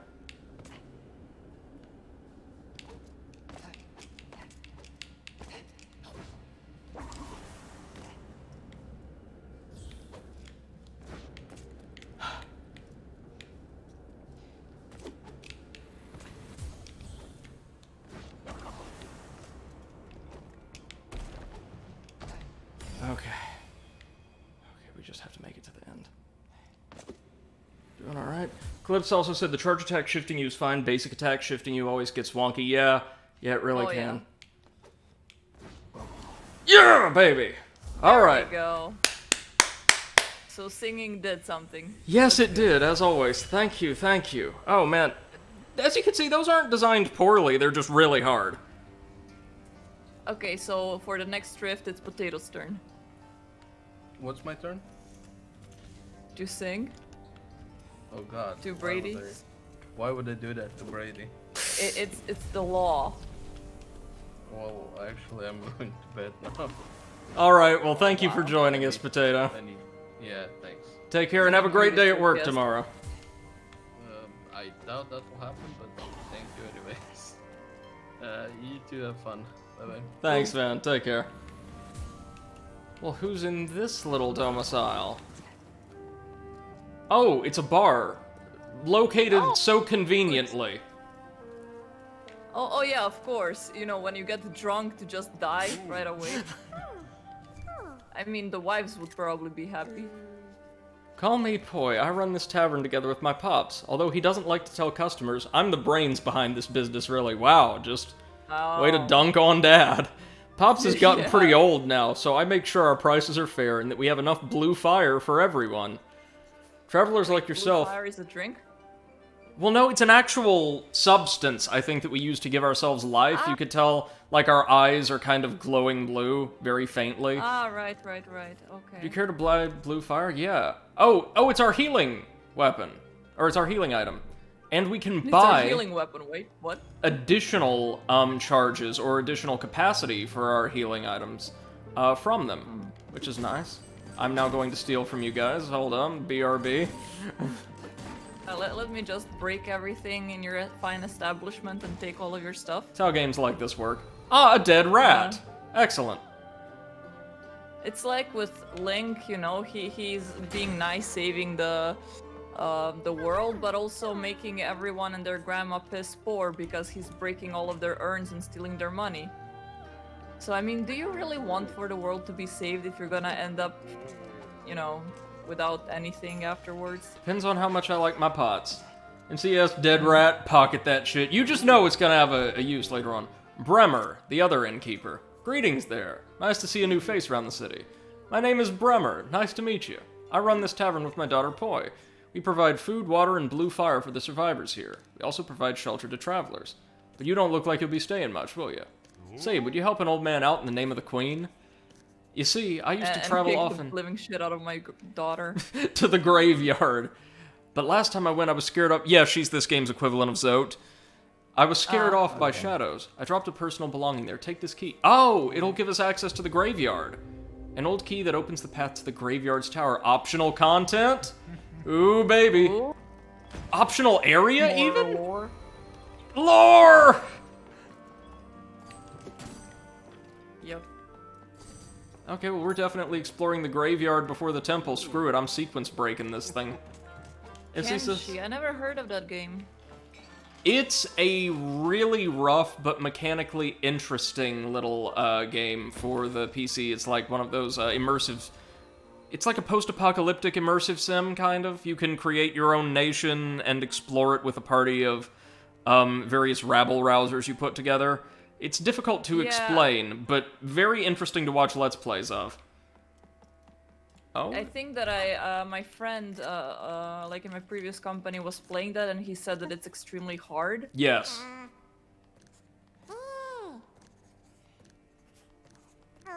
So this thief is going to offer us a pouch, yeah. We need 2,000 ore. We're nowhere near there yet, but let's remember he's there. And he says, very hard, but very fun. Exploration, combat, survival, city building, third-person team management. Yep. Okay. It is, from what I've heard, extremely wonky. Like, it is not polished in the least, but you can have a good time with it, I've been told.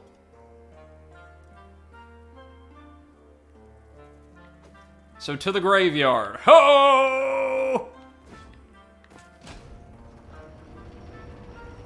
So Yes, he cute says it to is see Pop polished. and Beppo playing. That...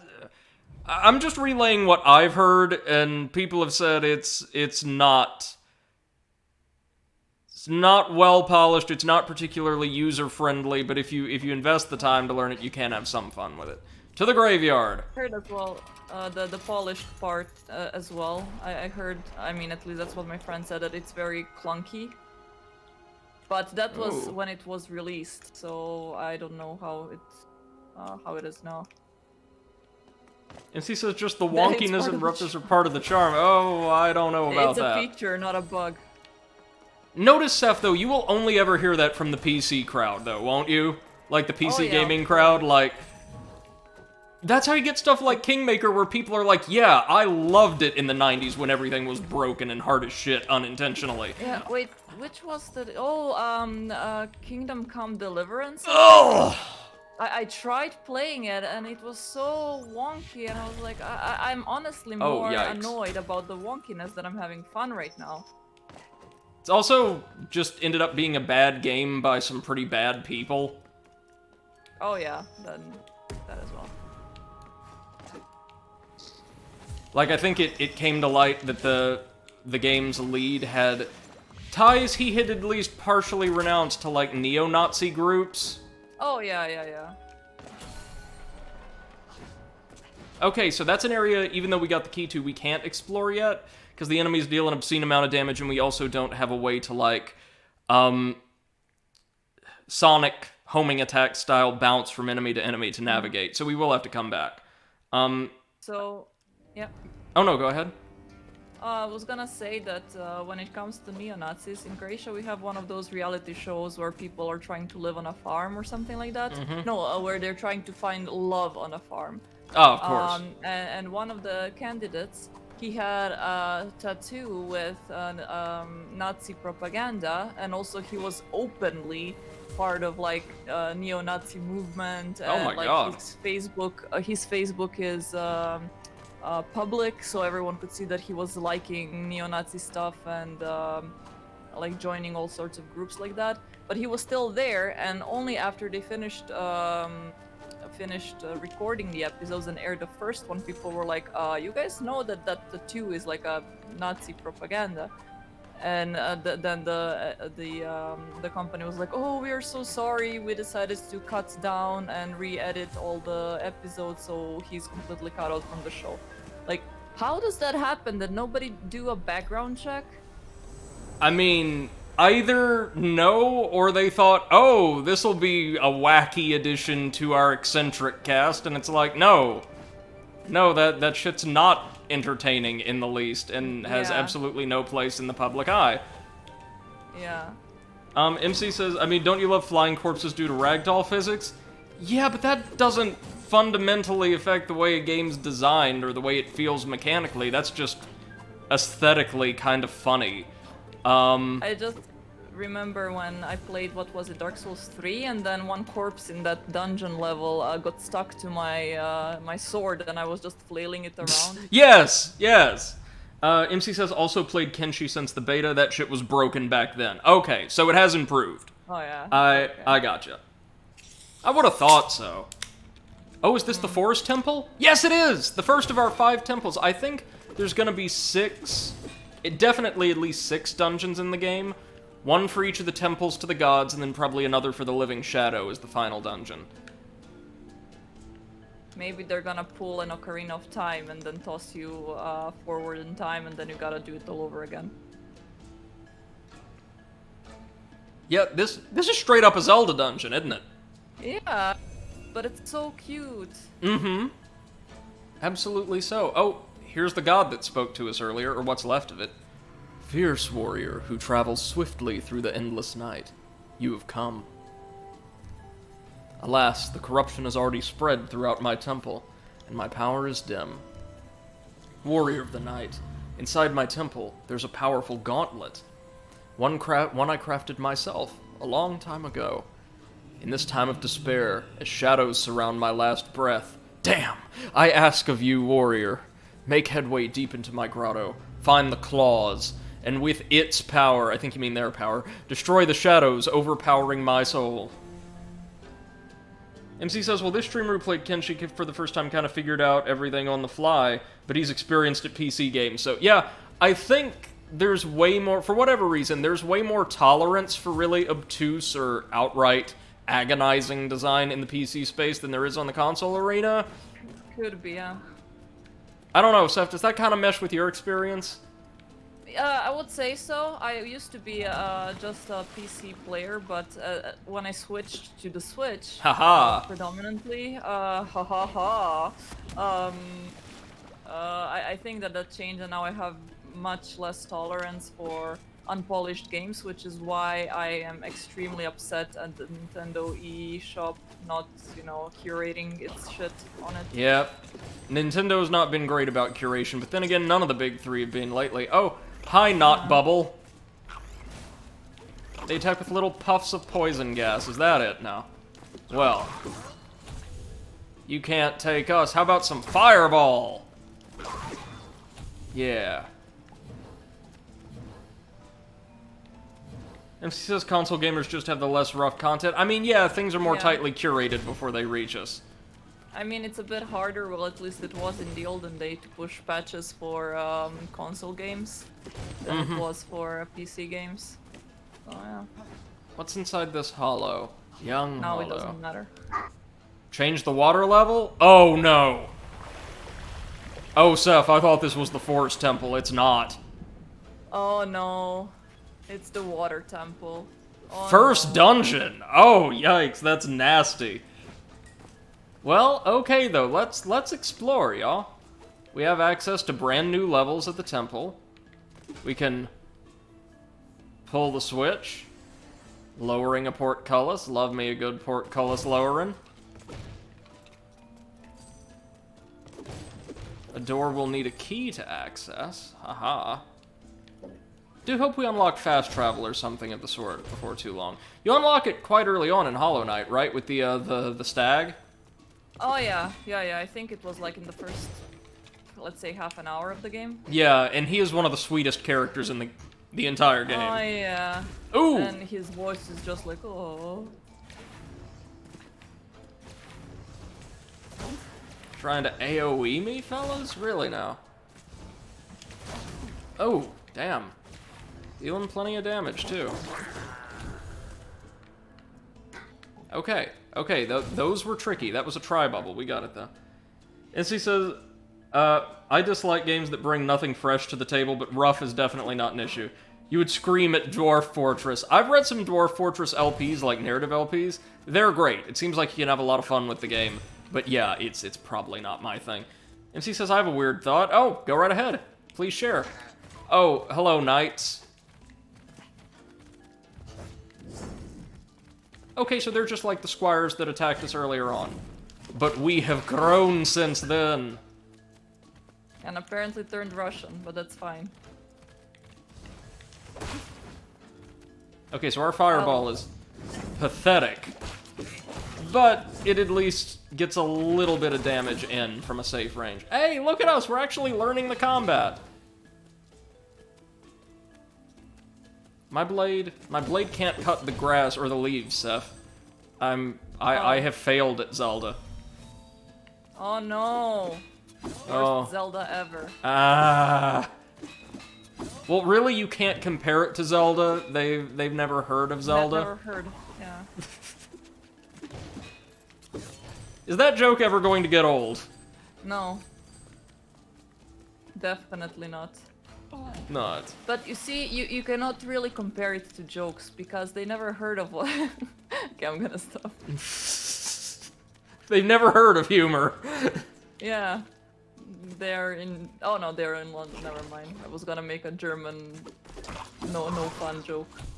Yeah. And she says, I believe games are going to be rougher on console now we have controllers on PC. Because it'll be less tested on console since you can dev and test on PC. Well, maybe. But also it seems like there are less and less really distinct differences against certain between versions of like multi-platform titles anymore, so I don't know. I mean, Cyberpunk maybe lends some credence to that theory, but Cyberpunk had extremely abnormal development. Hey, key! That's what I'm talking about. Small key? Old key. Oh. And some ruby You ore. got a ruby? Yeah, that's Oh. ore that we can use to reinforce weapons once we find a blacksmith somewhere. I don't think we have access to one yet, unless I missed another apartment back up in the city. As he says, yeah, I'm thinking of Balin, though. Like, QTEs on PCs or nothing. I don't know. I'm just... Seth, you weigh in here because you have some experience with this from, like, at least software design. It didn't feel like the QTEs were an intentional design that weren't meant to be that bad on one platform or another. It felt like they were a placeholder or something that they did not want to put in the game that they had no choice to. Like... It felt like a filler, yeah. filler content. Oh, what's in here? Combat? Combat! Against... Oh, just like a bubble and a knight. Ooh, okay, so we really don't want to just let loose with a full 3-hit combo on any enemy that isn't almost dead. Because we will not recover from that third strike. NC says, I said it was replacement as well, but if it was tested on PC, it didn't feel too bad. Well, they didn't feel too bad, frankly, on console either. It was just the requirement of perfecting them, I think, that was an issue. Key. And there were too many of them. Yeah, way too many.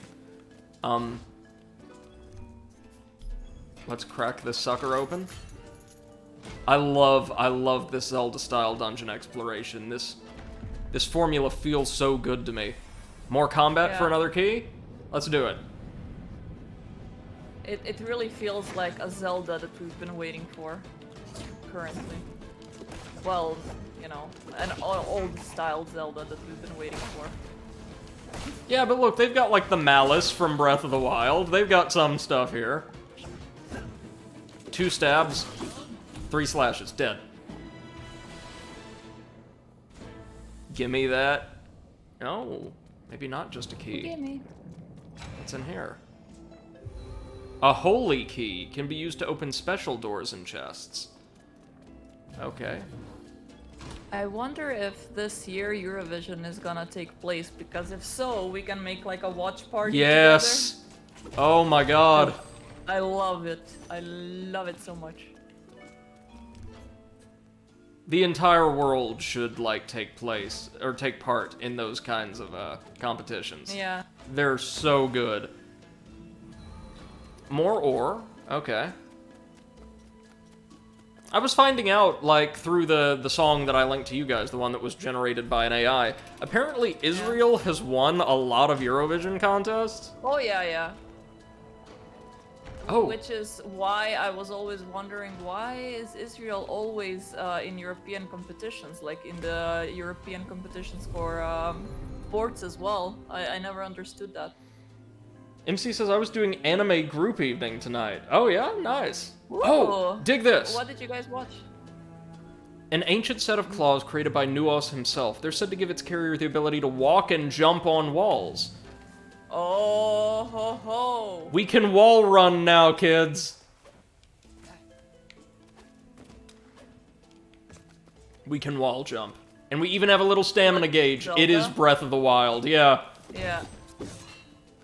As he says, we finished I was gonna say, Haibane this is Zelda, Renne. but better. Well, And frankly, this is something that really rarely we say. Usually we say, this is but worse. you think this is better than, like, a lot of older Zeldas. I think it combines, so far at least, the best components of the older and newer Zelda. Yeah, really. So- With a little bit of Hollow Knight charm thrown in there. Yeah. Okay, so let's So, get... I mean, we will see. But I am having a very positive experience so far. Hmm.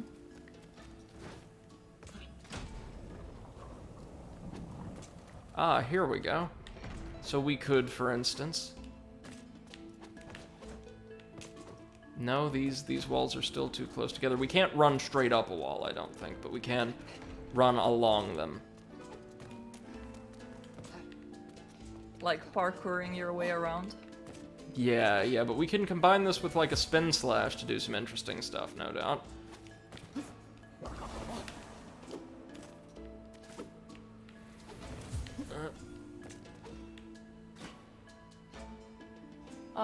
Yeah, Also and MC Israel is right. Euro content because of all the history. Britain and others added Israel in them. Ah, okay, yeah. But then why is Australia participating as well? It's part of the Commonwealth. Ah. The British Commonwealth. It's technically also a holdover from the Imperial days. There we go. Okay, well, then also the states should be able to participate without problems, right? Yeah, but trust me, you do not want that. Imagine like Miley Cyrus representing the United States. Even we don't hate ourselves that much. What's up there? Oh, I guess we'll have to access it later. Wait, there's a spirit there. Ooh. Yeah. Prisoners to the US. I think that was Australia, not US, right? Yes. Well, some criminals were sent here during the period of transportation, which is when, like, banishment to the colonies would be used as a punishment for just about anything, including some crimes, I believe, or some acts that were only criminalized in light of the drive to send people to the colonies. But no, the US was never used as a prison colony to the extent that Australia was. For the most part, people who came here were either willing or were very lightly coerced. Oh, we finally got a spirit. Forest Guardian, a hemo-descendant of Nuos. These guardians were said to protect the forest from other creatures. Okay.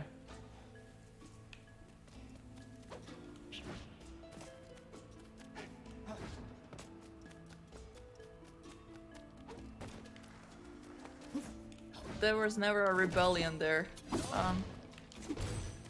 Well, that's what MC says. not amongst the colonies, or the colonists at the very least.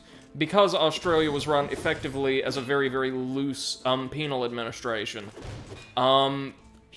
there were certainly many active rebellions or acts of rebellion from indigenous peoples who were treated with more harshly than almost anywhere else in the Empire, unfortunately. Yeah. Now we've drained all the water. We can go down to the base of Big Tree. And we're going to do just that. Oh yeah, MC, I get you. But no, more and more people need to join in the Eurovision fun, I think. Yeah. I mean, it is completely politically, like the voting is completely political, but still it's great fun to watch just Yeah. the songs. Because the songs are great. Like, Oh, they're cheesy as hell most of the time, but they're good fun. correct me if I'm wrong, but didn't Ruslana Lishenko win the year that she performed on behalf of... Was it maybe... Ukraine. Yeah, Ukraine. Yeah, go! Oh, that was so good. So good. Cool.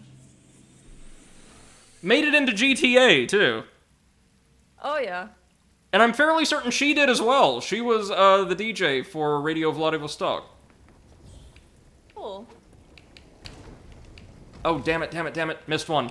Gotta go back, back, blue fire. Okay.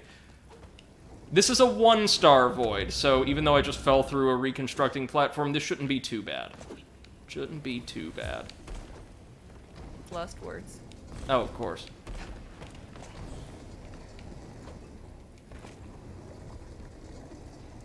I think we may have discussed this recently, but The Outer Worlds got its second DLC recently.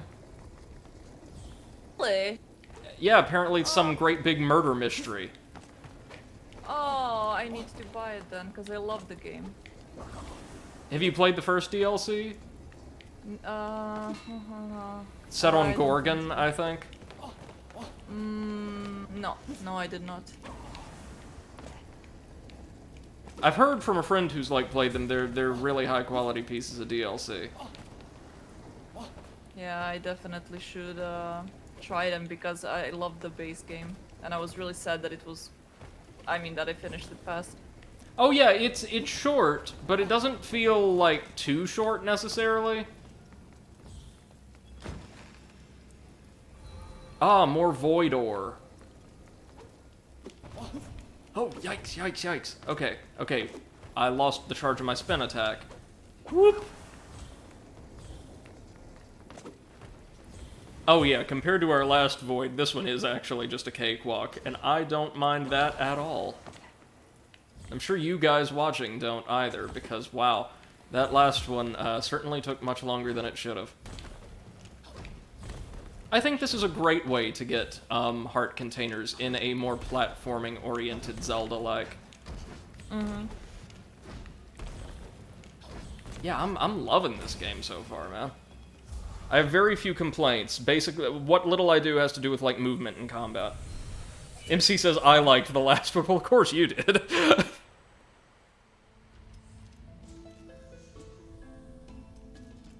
Izzy says the song was pleasant. Yeah, no. The Eurovision song or the soundtrack for the Voids? Because the game's soundtrack is really nice. It's understated, but I think it fits exactly what they're going for.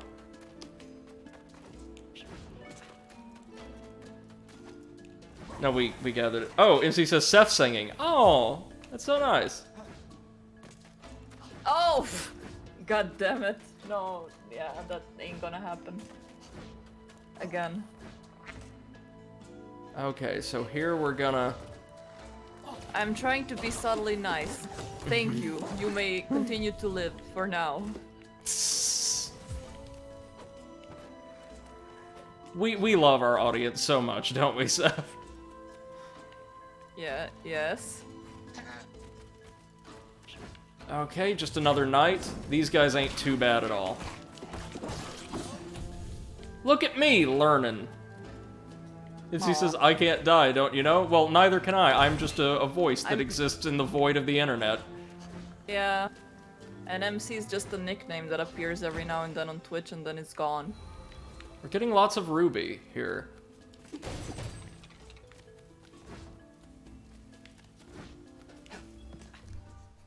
We're going to need an old key here. That wasn't the holy key icon, so... the way, the newest episode of the Completionist came out today, and it was about recompleting Donkey Kong 64, which was his like most favorite game when he was younger. DK64? Yeah. Oh, that's an interesting one. It was a pretty good platformer, but had, I'm sure he talked about it, a very, very unusual kind of cumbersome way you had to go about, like, completing it, collecting everything. Oh yeah, the collectibles were shit, and that was like the joke of the episode. But they did win Guinness World Record for the most amount of collectibles, which is a bit of a weird really thing to now win Guinness World Record for. Yeah. MC says, well, that is actually true. I randomly pop in. Such Yeah, is you life on randomly Twitch. pop in, but you're somehow always there. So it's like you're lurking in the shadow and just like waiting to pounce like a cat.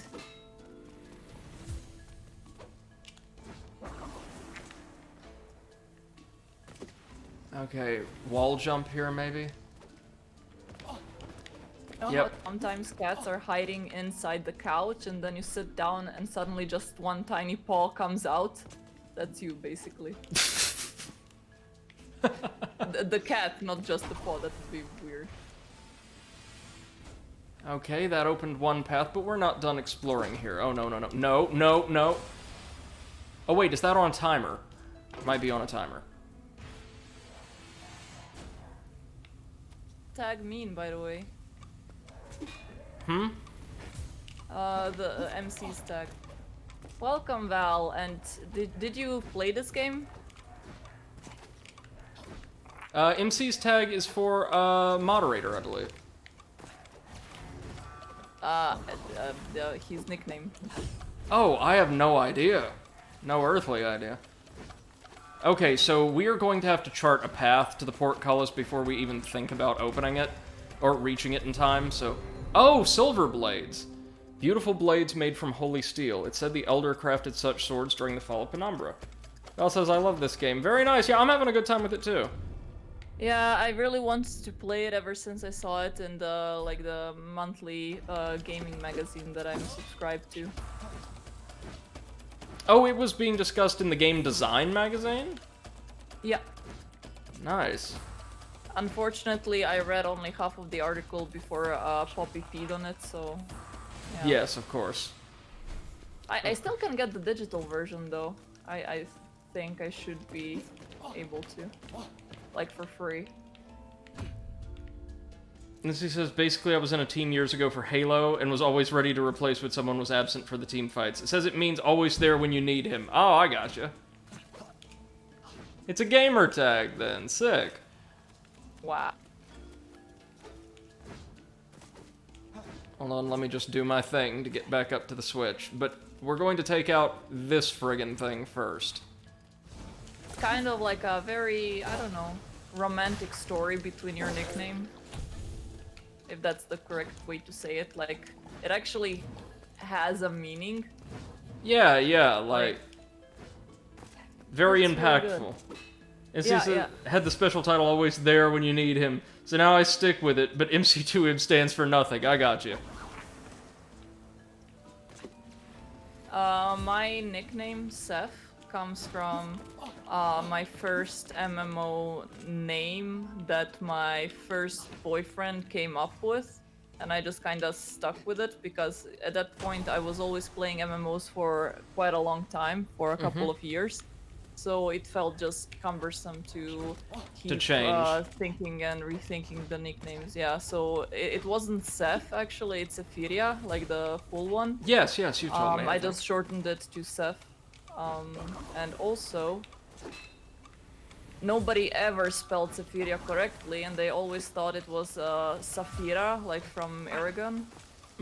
Which it wasn't. Also, fuck that. Or that it was like a female version of Sephiroth. Shit. These things. These goddamn things. And the lack of magic. Yeah. Oh, God. Well, okay. Looks like we have to destroy these entirely before we even attempt the timer-based puzzle. Or the traversal puzzle, I should say. Alright. Fine. Fine, we'll do it your way. Seth for... shit, 15 years now. MC says, I've had MC2M for 24 years at this point. Wow. See, Yeah. my moniker just comes from a name I had to think up very, very quickly for my YouTube channel back when I was doing D-list literary analysis. And the show... It's quite a clever name for the show. I mean, what it was doing at the time, so... Well, thank you. Yeah, no, overanalyzing creepypasta was the format. Yeah. Are you gonna stick with the name when you reintroduce it? Oh, yes. Nice. Oh, wait, no, there we go. We got it, we got it. I am going to let people know, probably in the next couple days, that we're just rebooting the series. And to follow us over at the new channel if they would like to take part.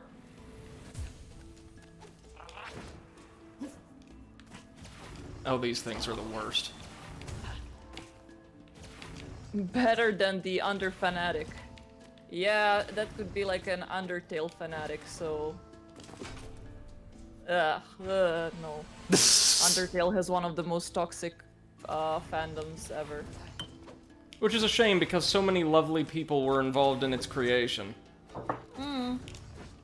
Ah, fucking shit! Didn't charge up in time. Oh. Oh, we never healed up, did we? Yeah, these things are the worst.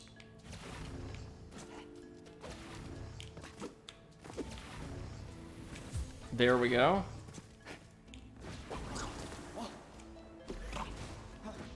MC says, before Undertale, this would be a sick rock band nickname. Oh yeah. The Under Fanatics. Oh, I can already imagine them being lost in a Norwegian forest because they tried to shoot like a video for their song. Did this actually happen to people before? A friend of mine from Norway, she's a metal singer and also is very active in the metal community in Norway. And she said actually one of the highest reasons why the rescue services need to go rescue people is because bands like that are trying to shoot some awesome video in a forest and they get lost. Oh no. Yeah. That's awful. Yep. With this key, we can access this hollow. I mean, I of course don't know if that is the truth or not, but... I would she believe said, it. I believe her. Yeah. And inside is a holy key. Trade a key for a key. And I know where we're gonna have to use this, right in here, yeah? Are we nearing the end of our first dungeon adventure together, friends? Maybe I just so. like little puffs of smoke that you keep leaving behind you as you run. Oh yeah, we're kicking up dust. Dust as large as we are. MC says forests like, in I'm too Norway fast. are easy to get lost in. That is true. Yeah, I would believe it. Oh, here we go. Especially when your entire band consists of people that probably have never seen the outside world. Ooh. Oh, it's a manhandla. Gruh. The corrupted guardian. I like that. Take Whoa. a screenshot of that. Oh, I did. I always take screenshots of the splash screens. Gruff. Oh, so we can just damage it directly. Okay. I thought, oh, because it's thorny, maybe we have to find an alternate means of landing hits, but no. Okay, okay, okay. So what we're gonna have to do, it would appear, is keep a spin attack charged. Not entirely sure how we're supposed to consistently damage that, or dodge that in time. Unless we just hop. Yeah, hop right over it. Well, that sucked, but... Or I sucked, but we got it. Fairly certain that's not the dungeon boss, though. MC says, been to Norway a couple of times, and Val says, yeah, my moniker is just a combination of my middle name fused poorly to the beginning of my first name. And he said, I jump forward to tackle two at the time. So, the one area where I consistently have issues, and I do love the game in general, is it's trying to integrate platforming. It's really acrobatic platforming and like Zelda-style combat together, and that doesn't always get executed in a way that feels really good in my hands. Because the platforming is very loose and airy and floaty, which is kind of what you want when you're exploring big, kind of open chambers like this. But the combat seems to expect you to have the really tight control. All right, Val, we'll see you soon. The really tight control you normally would have in like a Zelda game. So it feels like I do take a lot of hits that aren't entirely my fault, but the game's fairly generous with health pickups and the like. So, yeah. Fierce Warrior. Oh, that was the boss. Okay. Little underwhelming, but oh. I mean, it's your first one, so... It's the Slug God. My name is Nuos. According to Neon Abyss, God of everybody knowledge. needs a god. This is the God of Knowledge. This is better than, like, McTucky or whatever. I am one of the 5 gods, descendants of Tanara. Okay. Warrior of the Night. I can see now. The sacred power flows through your essence. Yet the black shadow runs through you as well. Just like in Hollow Knight, right? Both in constant battle. Or the writing is a little bit struggling with English. It was translated, I think, yeah. And for a translation, it's from a small team, it's pretty good. Well, Child of the Fire. You have slain the shadows, knitting my demise. Okay, well. West of these lands, beyond the graveyard, lies the Uthas Temple, resting place of the god of water. Oh no. Just as I fall into this dreadful fate. Instantly says, so this is a mashed Zelda and Hollow Knight? Really? Yeah. it seems like it, yeah, but it's like... it's taking the good parts of it, not the bad parts like Immortal Unchained. Yeah. I fear the end may be near for him too. Please take this key. It holds the power to open the Uthas Temple. You must vanish the shadow spreading there, just as you have done here. Farewell, warrior. Nuos, away!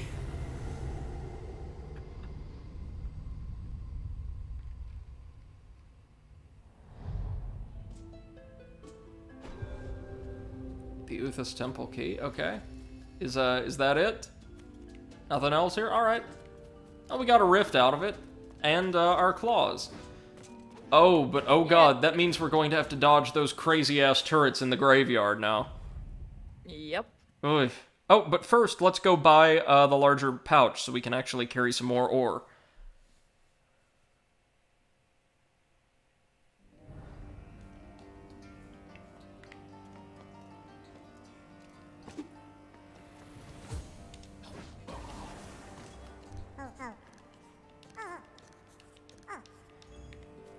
Okay, so he's got nothing for us.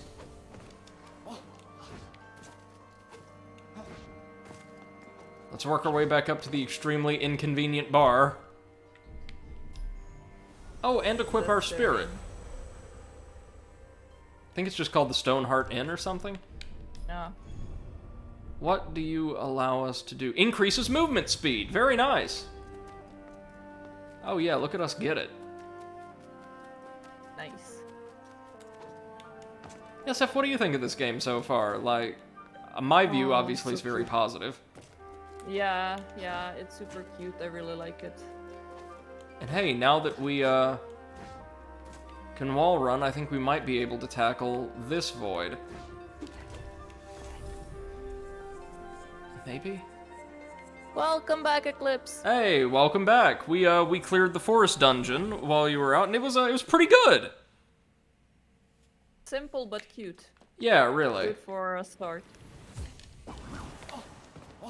And we can wall jump now, which is helpful. If not the most precise thing in the world, which is, again, fine. Fine for what they're going for. Bah! It's okay, I'll get it.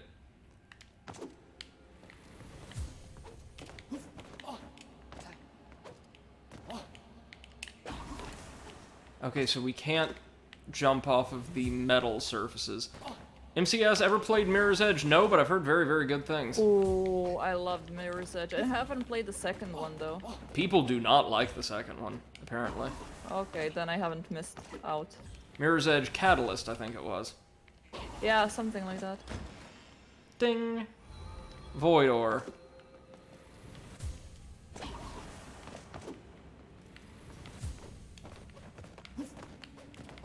A little more, there we are. Well, now that we can wall jump, I don't think this void is gonna give us too much grief. After all, the one that drove us crazy was a 4-star, this is only a 2-star. Well, shan't speak too soon. If we're going to have to be very precise with wall running to grab some of the motes, that might be troublesome. Short dashes. I like short dashes.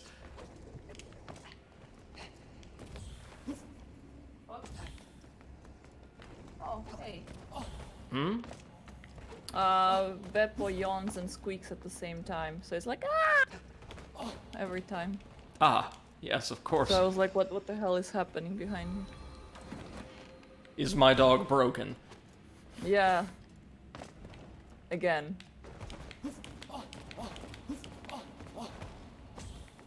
Have there been less incidents of pooping on the floor? Yeah. And, he hasn't pooped at all on the floor today and yesterday. So Nice. he manages to now keep it in until we go outside, but he does have problem with peeing. But I was told that even adult dogs, like male dogs, have issues with that because they use the pee to, you know, mark their territory. Mm-hmm. But the good part is that it's like their pee is mostly like water, doesn't have any color or smell or stickiness to it, so Relatively harmless, then. yeah, exactly. While poppies, it's like, you know, a person that has eaten asparagus the entire day. Mm-hmm. Horrible. Ugh. I can only imagine. Thankfully, I can only imagine. But she's a good girl. Only pees on, like, if I leave plastic on the floor because she really likes the texture, so she wants to pee on it.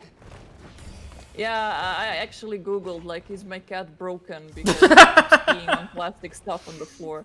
And the answer was no, that's quite normal for cats because they like the texture, and also the smell of the plastic reminds them of peeing because it's, like, made from similar smelling material. No, like, industry secret, plastic is just made from solidified pee.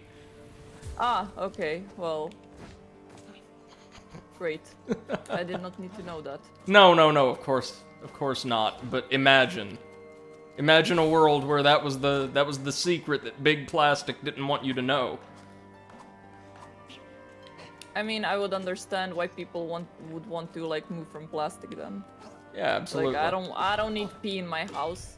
I don't need stranger pee in my house. We don't need more pee. We need less Yeah. pee.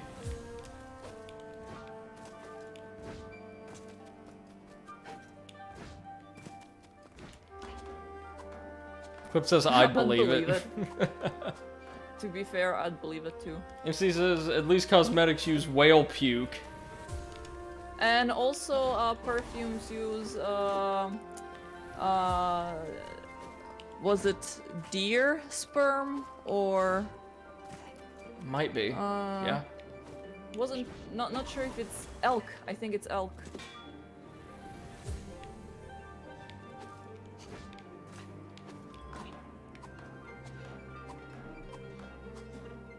All this just to get a slightly larger wallet. Ah!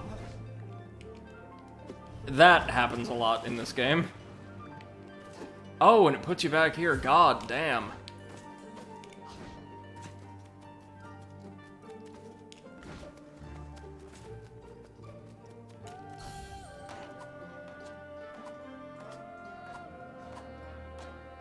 I do feel like just standard navigation around the hub, like to access all of our NPC merchants and the like, should maybe be just a little easier than this.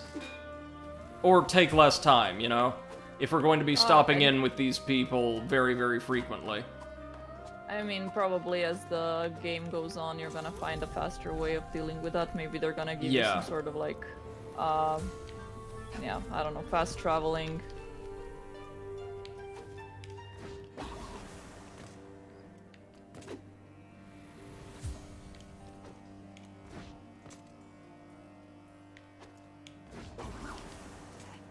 Okay.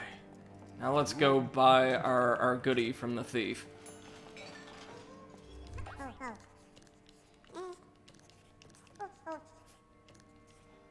Yeah, absolutely. If you go to Rust Village, find my cousin Ken. He has tons of money and can be robbed easily. Well, thanks for the tip. I mean, that's basically what you're doing anyway, so it's not like you care if it's Ken or John. You're gonna rob him anyways.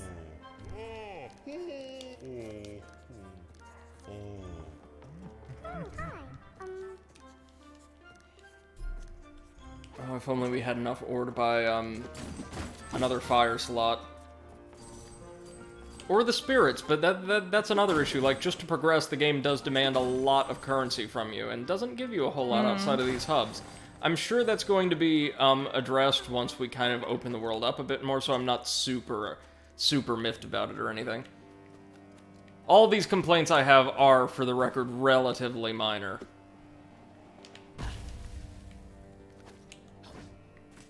Back up to our save point, and then it's, or no, we could just travel straight to the graveyard, I think. Fun times.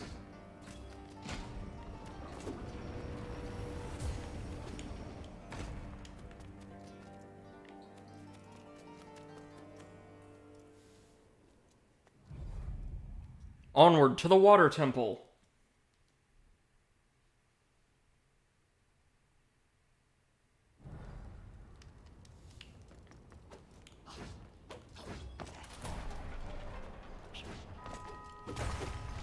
Smash the rocks for some ore.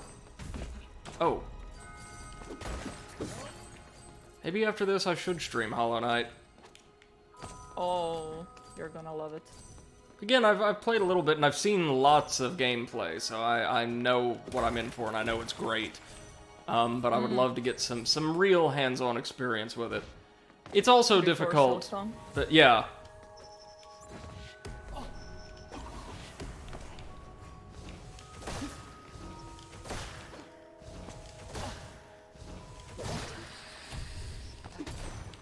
Oh! No, no! Oh.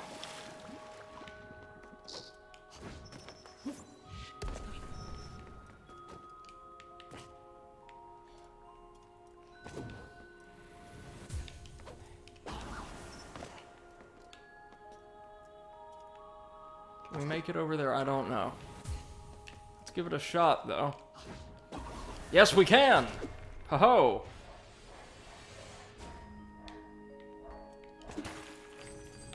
Lowers another portcullis. Let's go ahead and heal up and then grab our... They do give us plenty of heals, don't they? That fire essence. Very generous. Generous.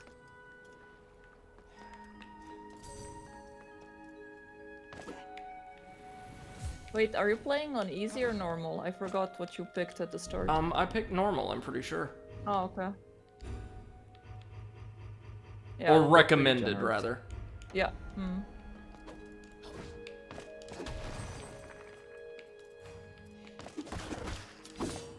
Oh, you attack in melee range.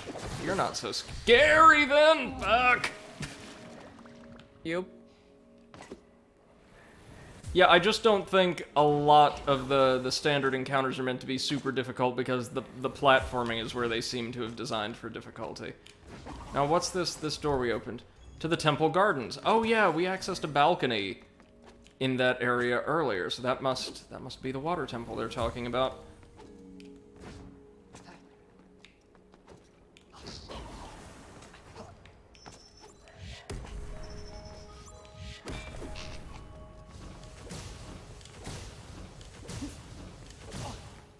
Oh wow, that thing has a lot of health. Wait, no, I can dash to you, right? Yes, I can. Yeah, baby. There we go. Nice, nice.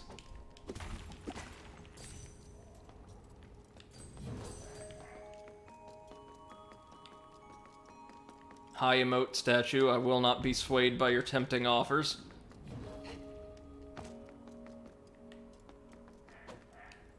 Now this is sealed. What kind of key do we need to access this? Oh, the Uthas Temple key. Alright. No, so this is the water temple.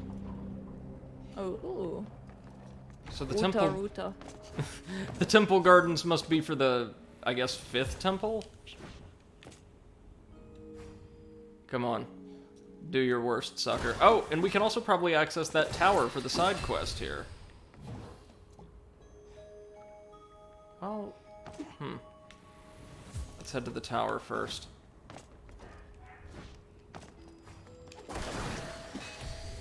We'll finally get to complete a side quest. That'll be exciting, right, gang? Woohoo. Yep.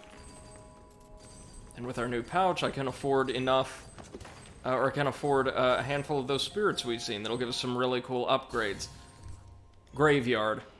Yes, thank you. This kind of reminds me, the color palette, of I think the Boggly Woods from Paper Mario Thousand Year Door, which was completely monochromatic, but also had like a similar kind of really ethereal look about it, aside from its color palette.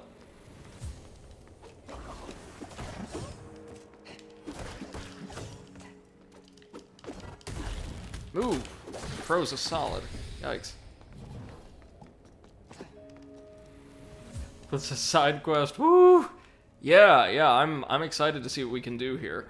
Let's scout the periphery first. Oh no, I see another statue. You know what that means.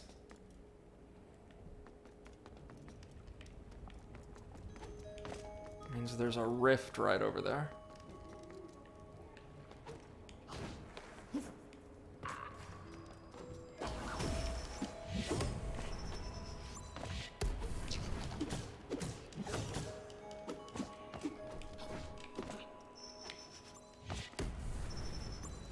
Okay, so after 2 rounds, the little turrets get irate, and we can then just unload on them.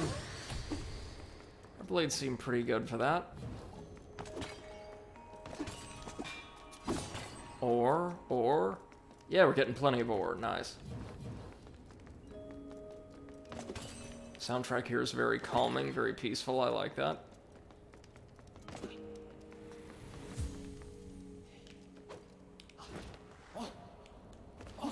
Ah, damn it. This is also messing around with the Farron Greatsword. Moveset is fun. Yeah, it really is. I'd imagine it'd be relatively difficult to learn, like to use super effectively, but would be absolutely phenomenal once you do. Oh, could I not run along that? I should have been able to. It seemed like it was made of the same material. Guess not. Nope. Well, then we just have to make a... It is the special version. Special rock, yes. Special rock at the end. Have you been playing any more of those new games you downloaded a few days ago, Seth?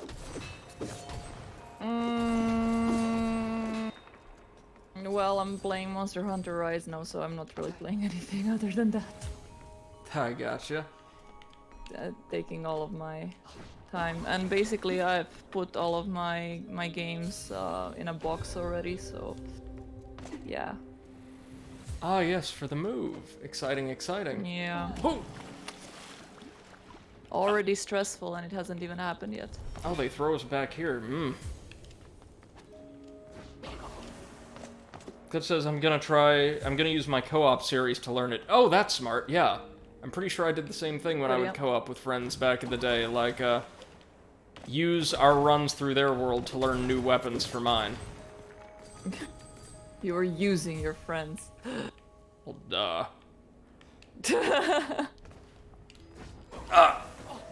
No, fuck! Yeah, the platforming in this game, I will say, does have very, very, very high expectations of the player. It's he says friends use each other. True. Thank you, Eclipse. It's still about, what, 2 weeks?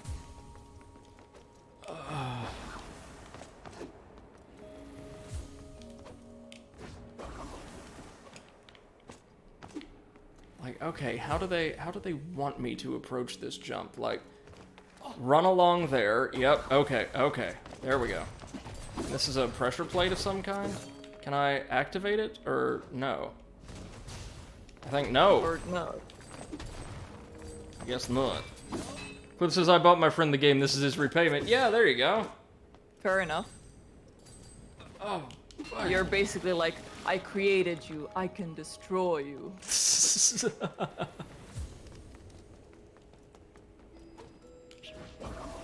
Okay, so we can access the rift pretty easily. This is a 3-star, the Fall of Death, as if we haven't had enough of those already.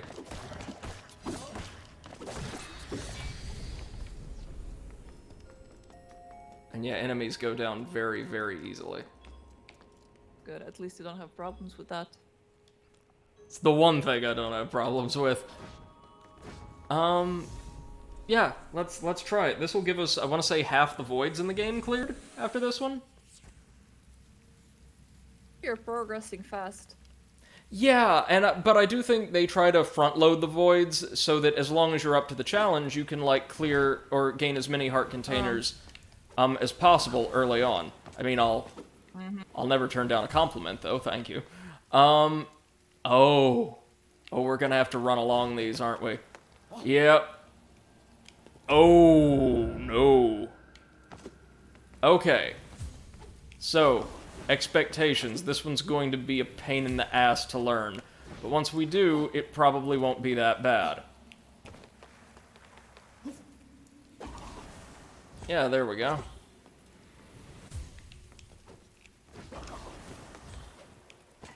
Oof, man.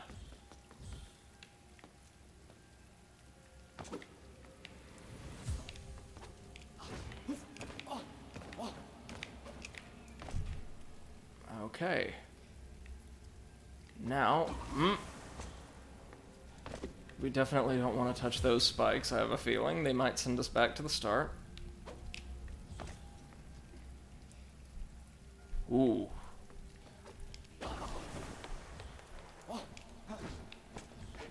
Okay, at least it's pretty easy to intuit exactly what you're supposed to do to navigate through the rifts. I like that. Now these again.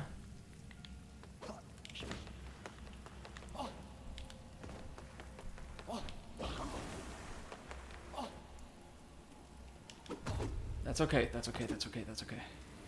We were just supposed to jump straight across and maintain our momentum. That's fine. That is fine.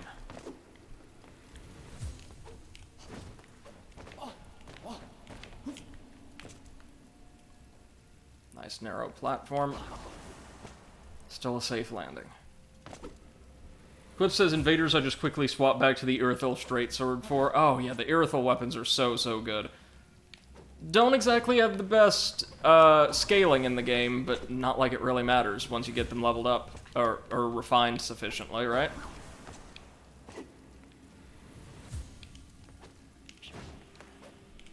Did you ever experiment, or were you allowed to experiment with those stuff?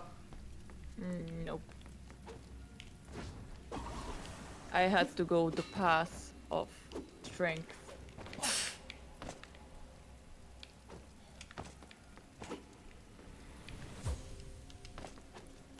I love that folks were trying to get me to burn the strength build deterrence fund earlier. No. Now you're playing Monster Hunter. That doesn't really count. Right. I mean, I was kinda like, you know, using a bow as a melee weapon, which was weird, but Maybe we're supposed to jump over there? Well, let's give it a shot. Yes, we were.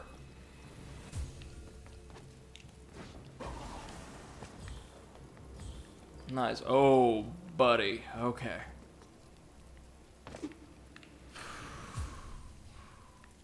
We can do this. Wait, why is there another one up there?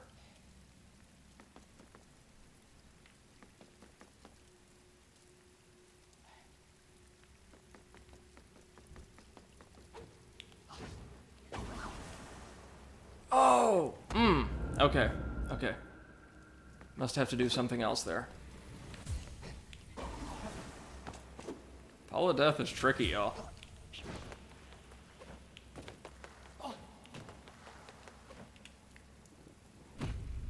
Oh, really gotta start breaking my falls again, too.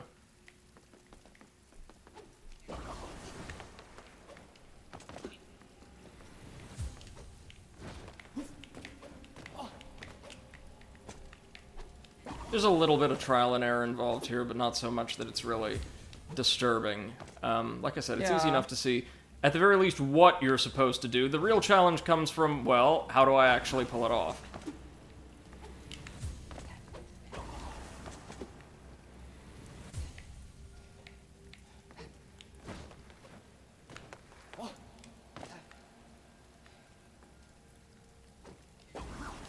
No, we can't make it over there quite yet.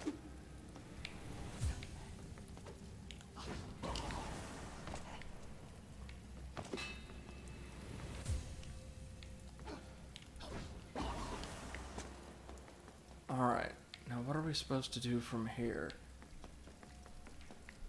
They can't seriously want me to just go for a crazy leap of faith over there, right? No.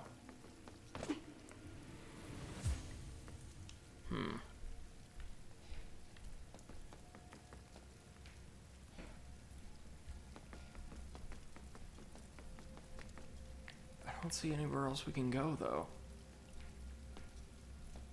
Maybe this is the titular fall of death, like we've got to make a crazy leap of faith somewhere, and then... Yeah, could be. Oh,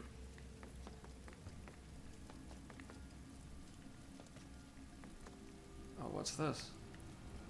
That's just a sheer face. There's, yeah, nothing there. That or we've got to somehow make this.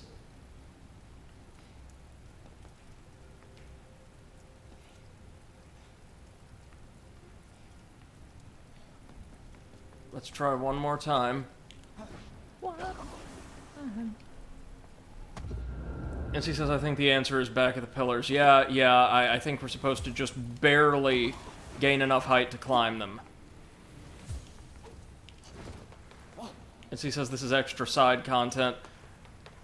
Well, not really side content. There were little orbs there, little motes to collect. But I see what you mean, like...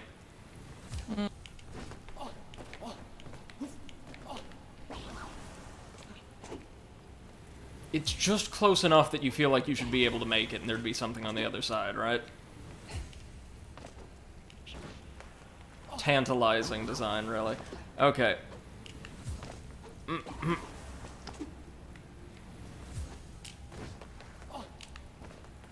Oh, and Seth, if you were thinking about holding off on recording the podcast this week, we could always record the Overanalyzing Creepypasta reboot this Wednesday instead.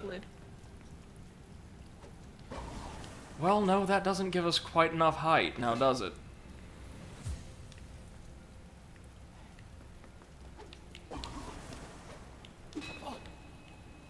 Oh! Wait, but we can jump between the pillars. Never mind. Never mind. Thank you for that, MC. You got us.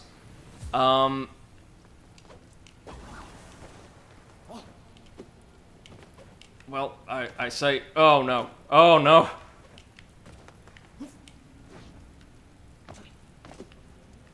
I think I know what we've got to do now, though. Sorry this is taking a while, folks, but we'll get there, and by the time we're done, we will have completed half of these that the game has to offer, so... There will be fewer and fewer rifts in later Blue Fire streams. He says, encouraging the audience probably just as much as himself.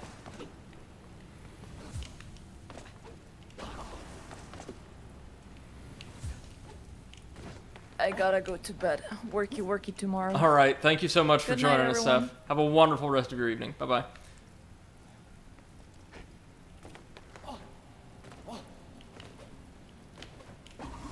Okay, now from here, what we need to do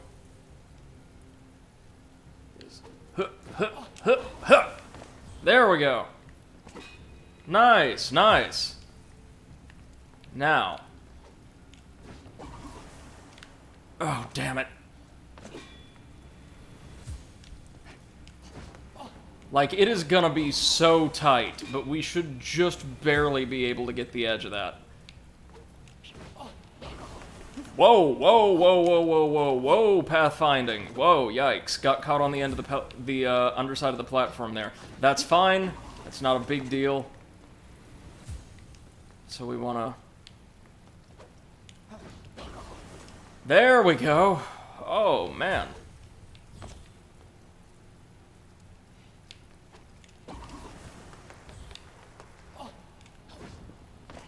Okay.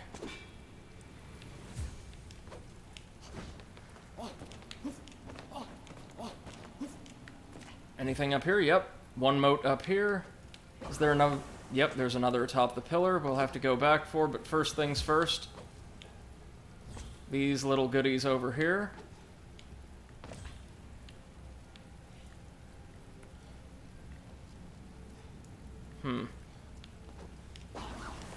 Nice.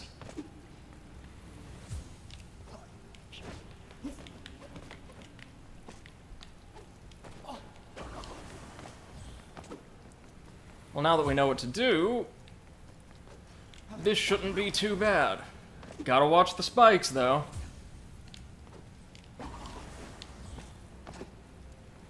Just one more on a wall, and then it's 3. Nice and neat in a row. Right here. Nice, nice, hey. Well, there we go. And again, big thanks to MC for pointing me in the right direction. I think we're good. I think we're good here. Oh. And we get our health topped off for completing the rift, which is always a plus. Whew.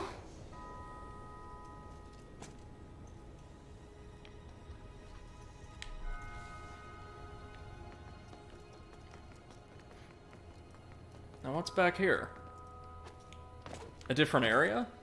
Well, let's have a quick peek, just to see. Is this going to be yet another path to those temple gardens?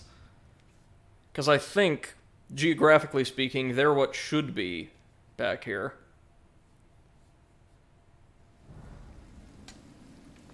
Yep. So this is like just a back entrance to the graveyard we could unlock. Maybe the temple gardens correspond to like the 5th like principal temple in the city, and that's where we'll have to go near the end of our little journey. That'll be like the last or second to last dungeon. Okay. Back to the path.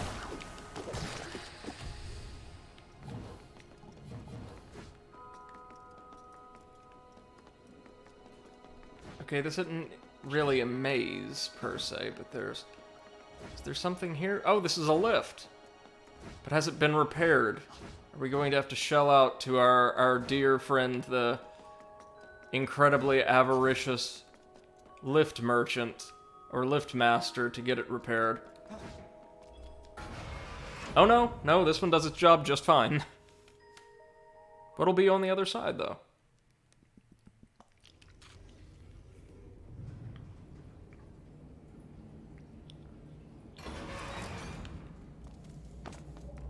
Oh, the waterways.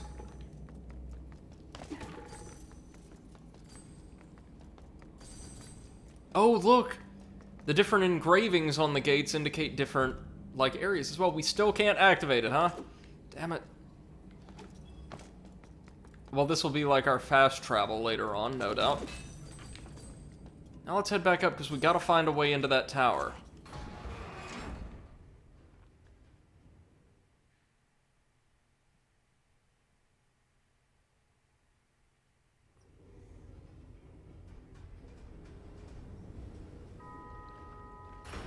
I think, anyway. Was that the quest, or was it just to get that rose we've already grabbed?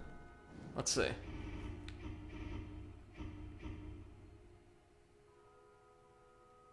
Well, it could be the rose. We've also got to keep our eyes peeled for one more stack of books.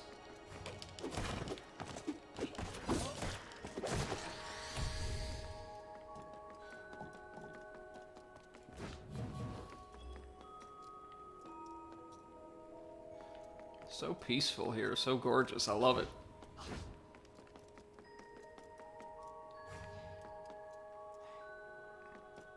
These meant to be like lost souls or something, you think? I don't know, the enemy design aside from the knights is fairly abstract, which I kinda like, truth be told.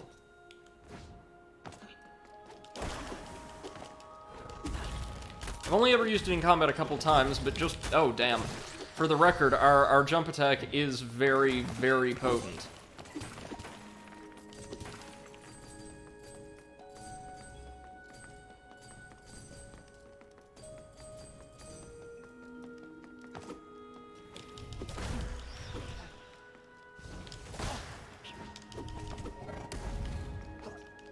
Same basic attack that the little poisonous bubbles had in the forest temple.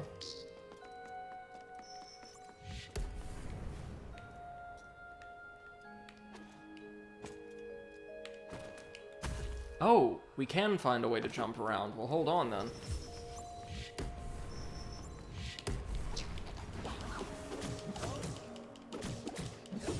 We can stun lock them pretty easily too. Nice, nice. Okay. Now let's workshop a way to make our way in there. Well, that was easy. Good thing I thought to take a closer look, huh? Oh, damn it, no! Oh, yikes. Is it just me, or did those deal... those enemies... do most enemies have, like, kind of a range of damage they can deal? Because I swear that didn't always deal, like, 3.5 hearts of damage to us. Well, since we're back here, let's go see if the rose is, in fact, what Bremer left. And then go gather our... well, let's just call them what they are. Let's go gather our... souls!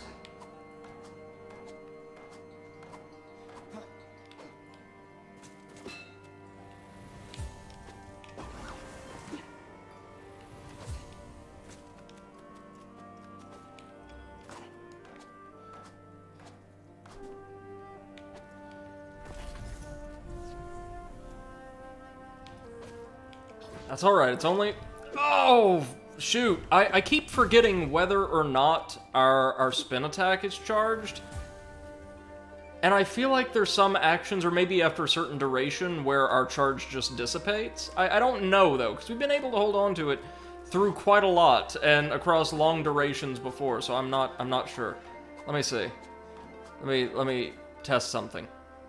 Yep, if we climb a ladder, we lose our charge. Which is a little weird, but alright. Now that's alright, Eclipse. We've only died, I think, twice properly in the game, which is not bad for a game like this. In Hollow Knight, I'm pretty sure I died about 5-6 times within the first couple of areas, so this is not bad.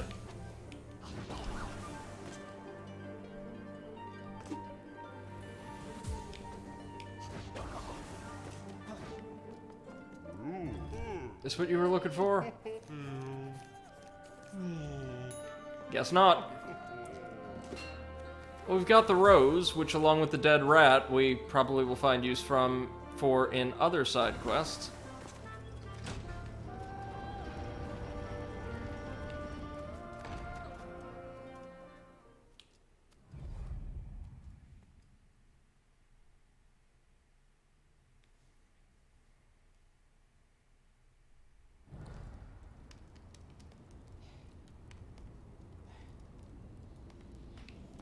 Okay, let's try that again.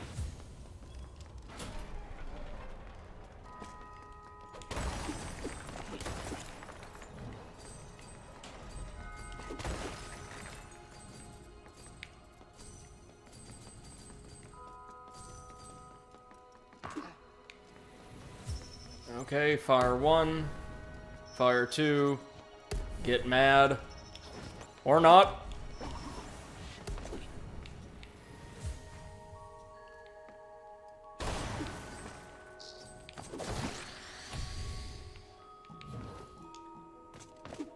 Seriously, I love the music here. It's so soothing. Oh, thank you, Eclipse. I appreciate that, man. I'm not doing super well in the rifts, but we're hanging in there. I appreciate the encouragement as always, though, man. Means a lot. Oh, boy. Okay. These things are no different from the forest bubbles in their programming, I think, so I shouldn't be so intimidated by them. They may attack a little bit sooner, but once upon closing closing range on the player, but I don't think that should be so impactful. Let's gather up all these little ore pockets. I'll have a couple hundred more by the time we reach the point where we died. Nice.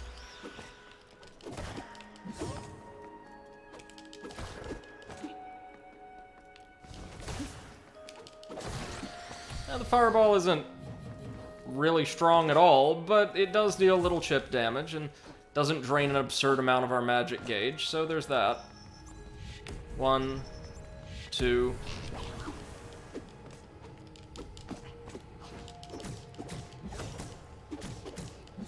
Unlike the standard bubbles, these really powerful turrets can't do much at all once you've actually closed ranks on them.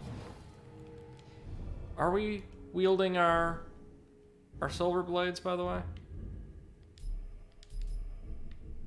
Yeah, we are. Just like all of the items, they look a little bit different on the player character in terms of both color and texture, I think, than they do in the menu. Which is totally fine. Whew, that was close. No, no, no, no, no.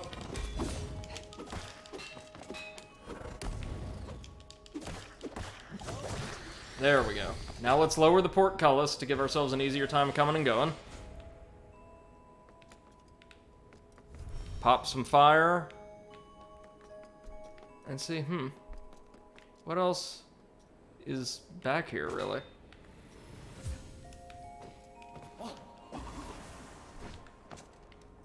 Well, among other things, a family picture. There we go. A girl, her brother, and 2 parents appear to be in the picture, so I assume the mother has passed away, and perhaps the son as well. That's a shame.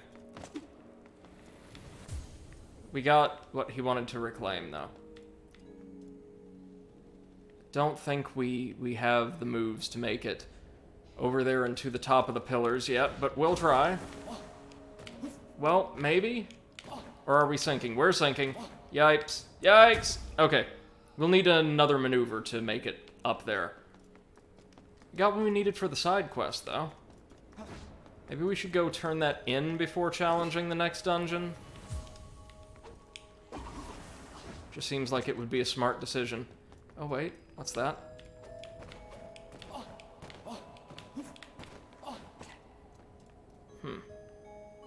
Oh. Oh, there's little climbing ledges all throughout the tower. It's like a reverse Firekeeper's Tower from Dark Souls 3. I dig it.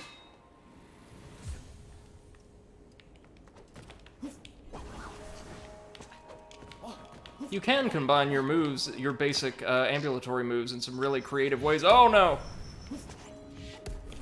Not again!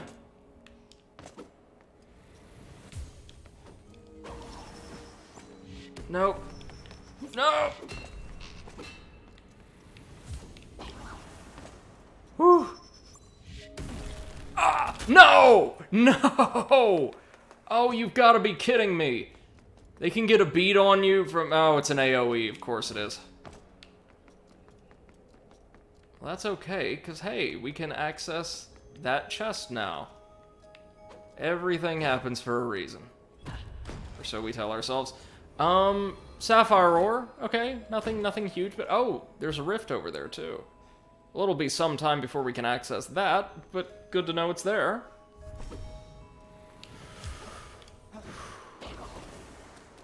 This is very stressful, I must say. It's just the introduction of the precision and remarkable demands of like a really tight platformer on top of standard, very vaguely Souls-like world and combat design. Really sets you on edge. It's good, though. It's a good feeling. It's exhilarating. Whoops. Okay.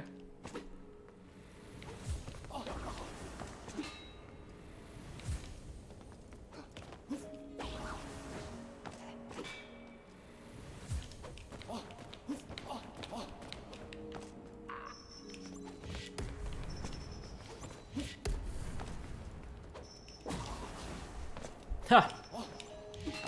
Right in the face that time.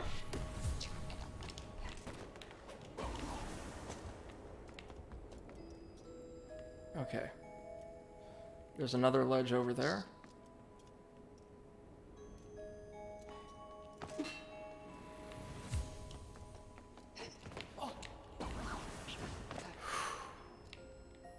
Oh, this is so stressful, but so cool. We're like slowly scaling this massive funerary tower. Wonder what's gonna be at the top. Maybe just another rift or something? Or maybe this will allow us to access the rift at the back? Oh, it's another one of these where we have to, like, climb or jump to the opposite face. Oh, another one? Seriously?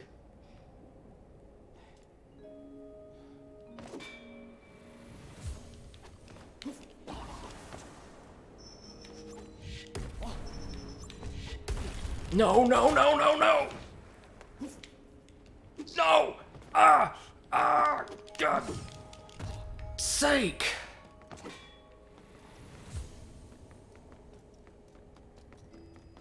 Okay, those things are absolute bastards.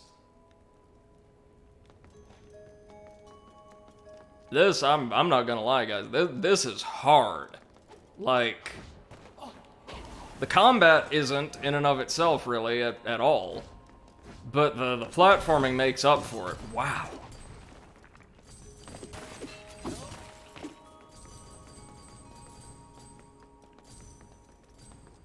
Like, if there was a spirit or something we could get to avoid being frozen, I think we could handle this pretty effortlessly, but...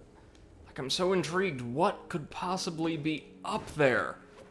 Tell you what, we'll keep going unless we get hit, or strike out one more time. I saw there was, like, a landing, like a natural little, cliff up there. So maybe this connects to another area in the game or two?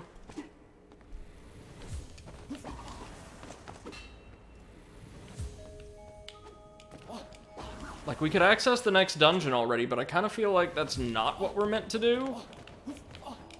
Like, Majora's Mask style, this game's going to be about exploration more than anything else.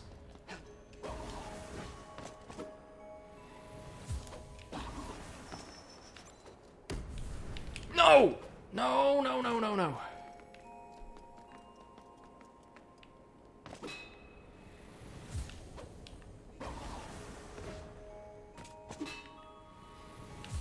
Those turrets are just the worst things. The absolute worst. If there was a way we could disable them temporarily, and I mean, I'm sure there's spirits for all of this, too. That'd be just fine.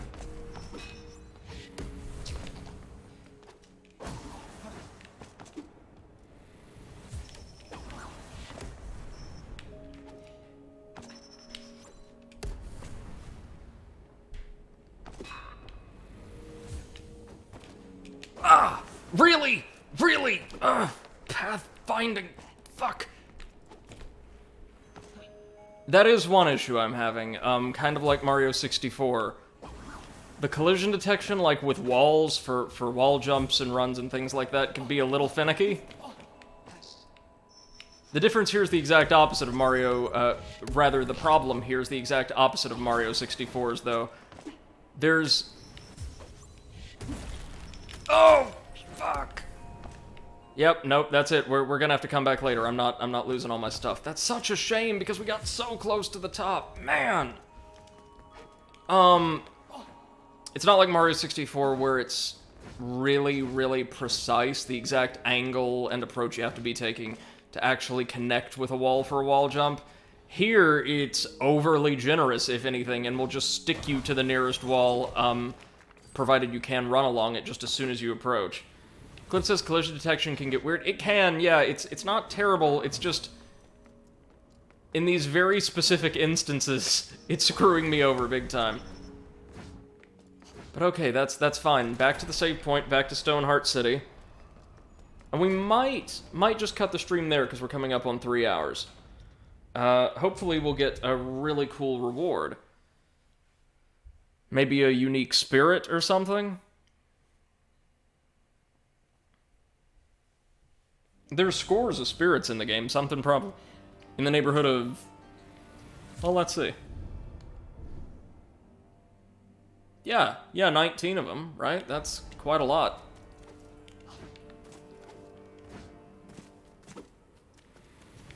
And they all do completely unique things. It seems like then, like most things in the game, we will have to buy most of them, but that's not terrible. Necessarily, anyway.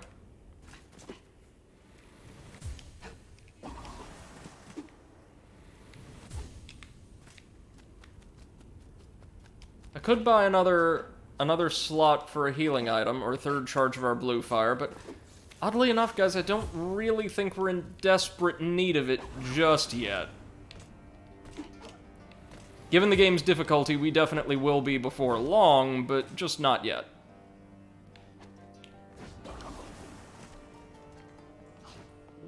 So maybe we could buy a spirit or something. Is that picture? Thank you, traveler. I thought I'd never see this again. Please accept this gift in return. This sword was forged by my ancestors. On behalf of my entire family, it's now yours. Nice. The Brimmer family swords passed on through generations. These sharp blades are of infinite value to the family. Well, how good are they? That's what I'm concerned with. Oh, they're much better. Doing good can feel good, friends.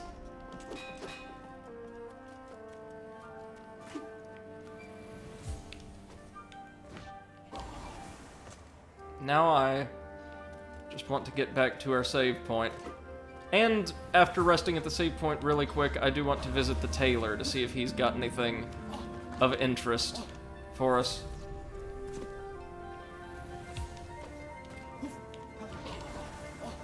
Nope.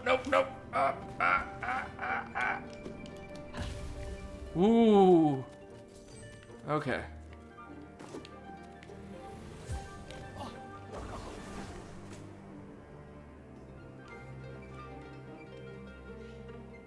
Let's get over here first, then maybe go grab that goodie.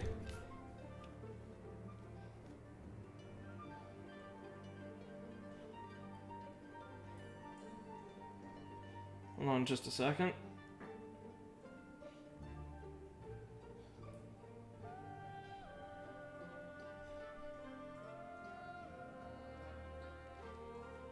All right.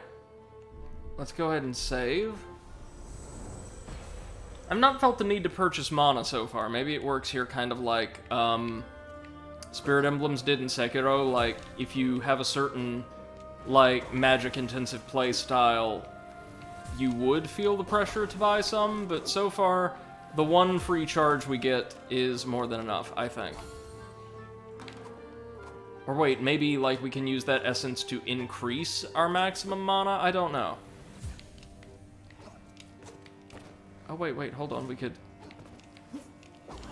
Yep, there we go.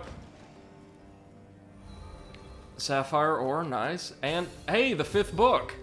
Right, that is 5? Yep, so we can turn these in to the merchant to complete another side quest. How do you like that? Well, we may, just like yesterday, end up being here a little bit longer than I would have expected, which is not a bad thing at all. Really enjoying myself. Sure. Warrior, receive this blessing.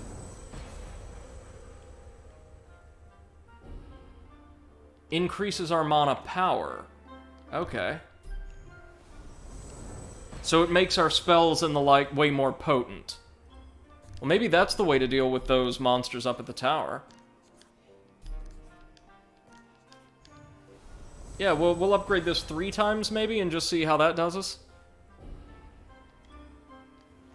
We are getting multiple stacks of mana energy, right?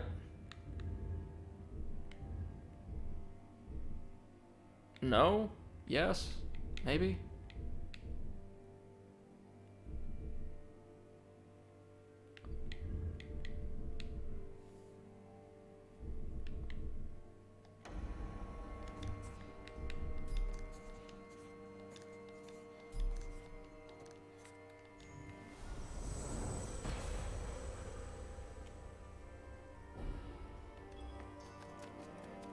Okay.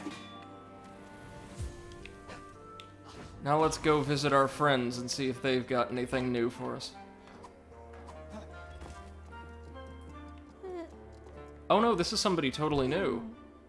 The lost boy. You startled me. I thought you were a shadow. It's just that I'm so lonely. I miss my mom. She went out a few days ago but never came back. I hope she does soon. If you see her by any chance, please tell her to come home. I really miss her. Okay. Well, we know this is gonna have a happy ending no matter what, right? As they always do in Souls-inspired games. You got anything else for us, Farah? Nope. Well, okay.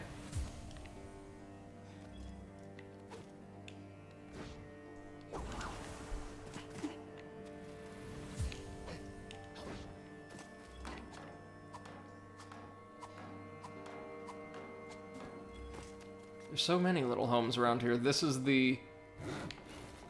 Yep, the Master Smith. Thank you for the odd stone. We'll put it to use somehow, I'm sure. Oh, whoops. Yikes, yikes, yikes. Oh, collision detection. Why? Okay. We got caught on one of the ornaments. On the railing.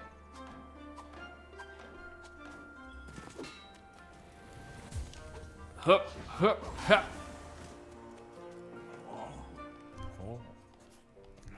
Can you create any unique cloaks for us?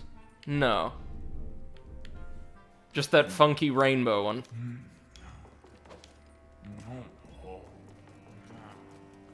Alright, then let's see if we can't find our way back to the bookkeeper.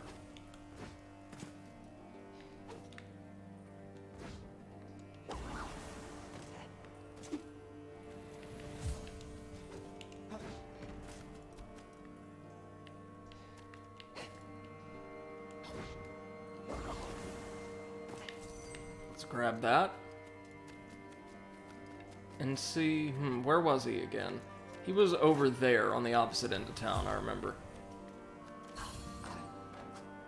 I do hope we'll be able to find somebody who could do something with all of this ore we've picked up. Maybe they're just somewhere in the city we haven't found yet.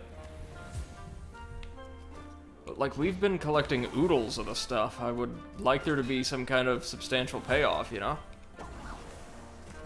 Maybe they want us to get a feel for... Well, no, the weapons all feel the same. They all use the same moveset, so it can't be that.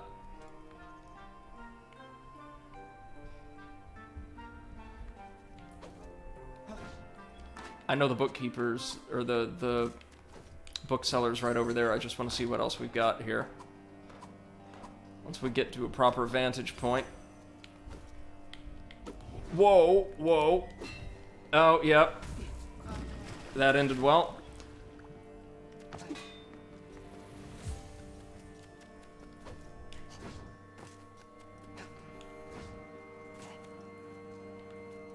Well, we'll head down here first, then. No big deal.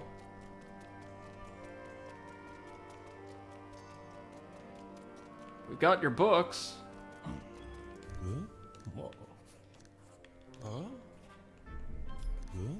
Did you happen to find any precious books? Oh yes, those books! The smell of old pages. So refreshing.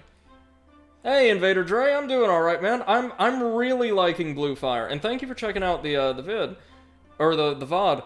I'm really enjoying it. The only major issue, and it's not a huge one, is like sometimes when they try to integrate the platforming into standard combat encounters, control can get a little wonky. But it's a great game that really incentivizes exploration, with plenty of unique characters and treasures to discover hidden in just about every nook and cranny of the game world. Really, really good stuff for a little indie. As promised, here's your reward. I do hope you find it fruitful. The Merchant's Robe. A very worn-out tunic that once belonged to a traveling trader. Okay. Does this maybe give us more ore? From enemies and the like? Or is it just a skin? That's cute. And yeah, we are interested in trading with him. Oh, but we can't afford any of the really good ones yet. Golden Lust is what I want, because that'll make purchasing everything else throughout the remainder of the game much easier. I mean, I like this cloak, but I much prefer our purple and gray. Or purple and green. Now let's just make sure there's nothing else higher up that I would have potentially missed.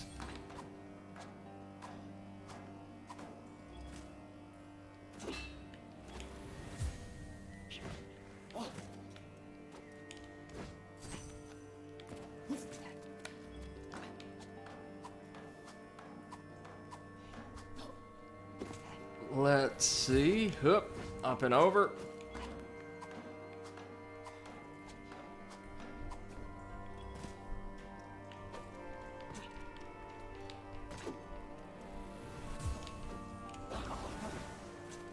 Oh yeah, this was just the switch. We've been over here.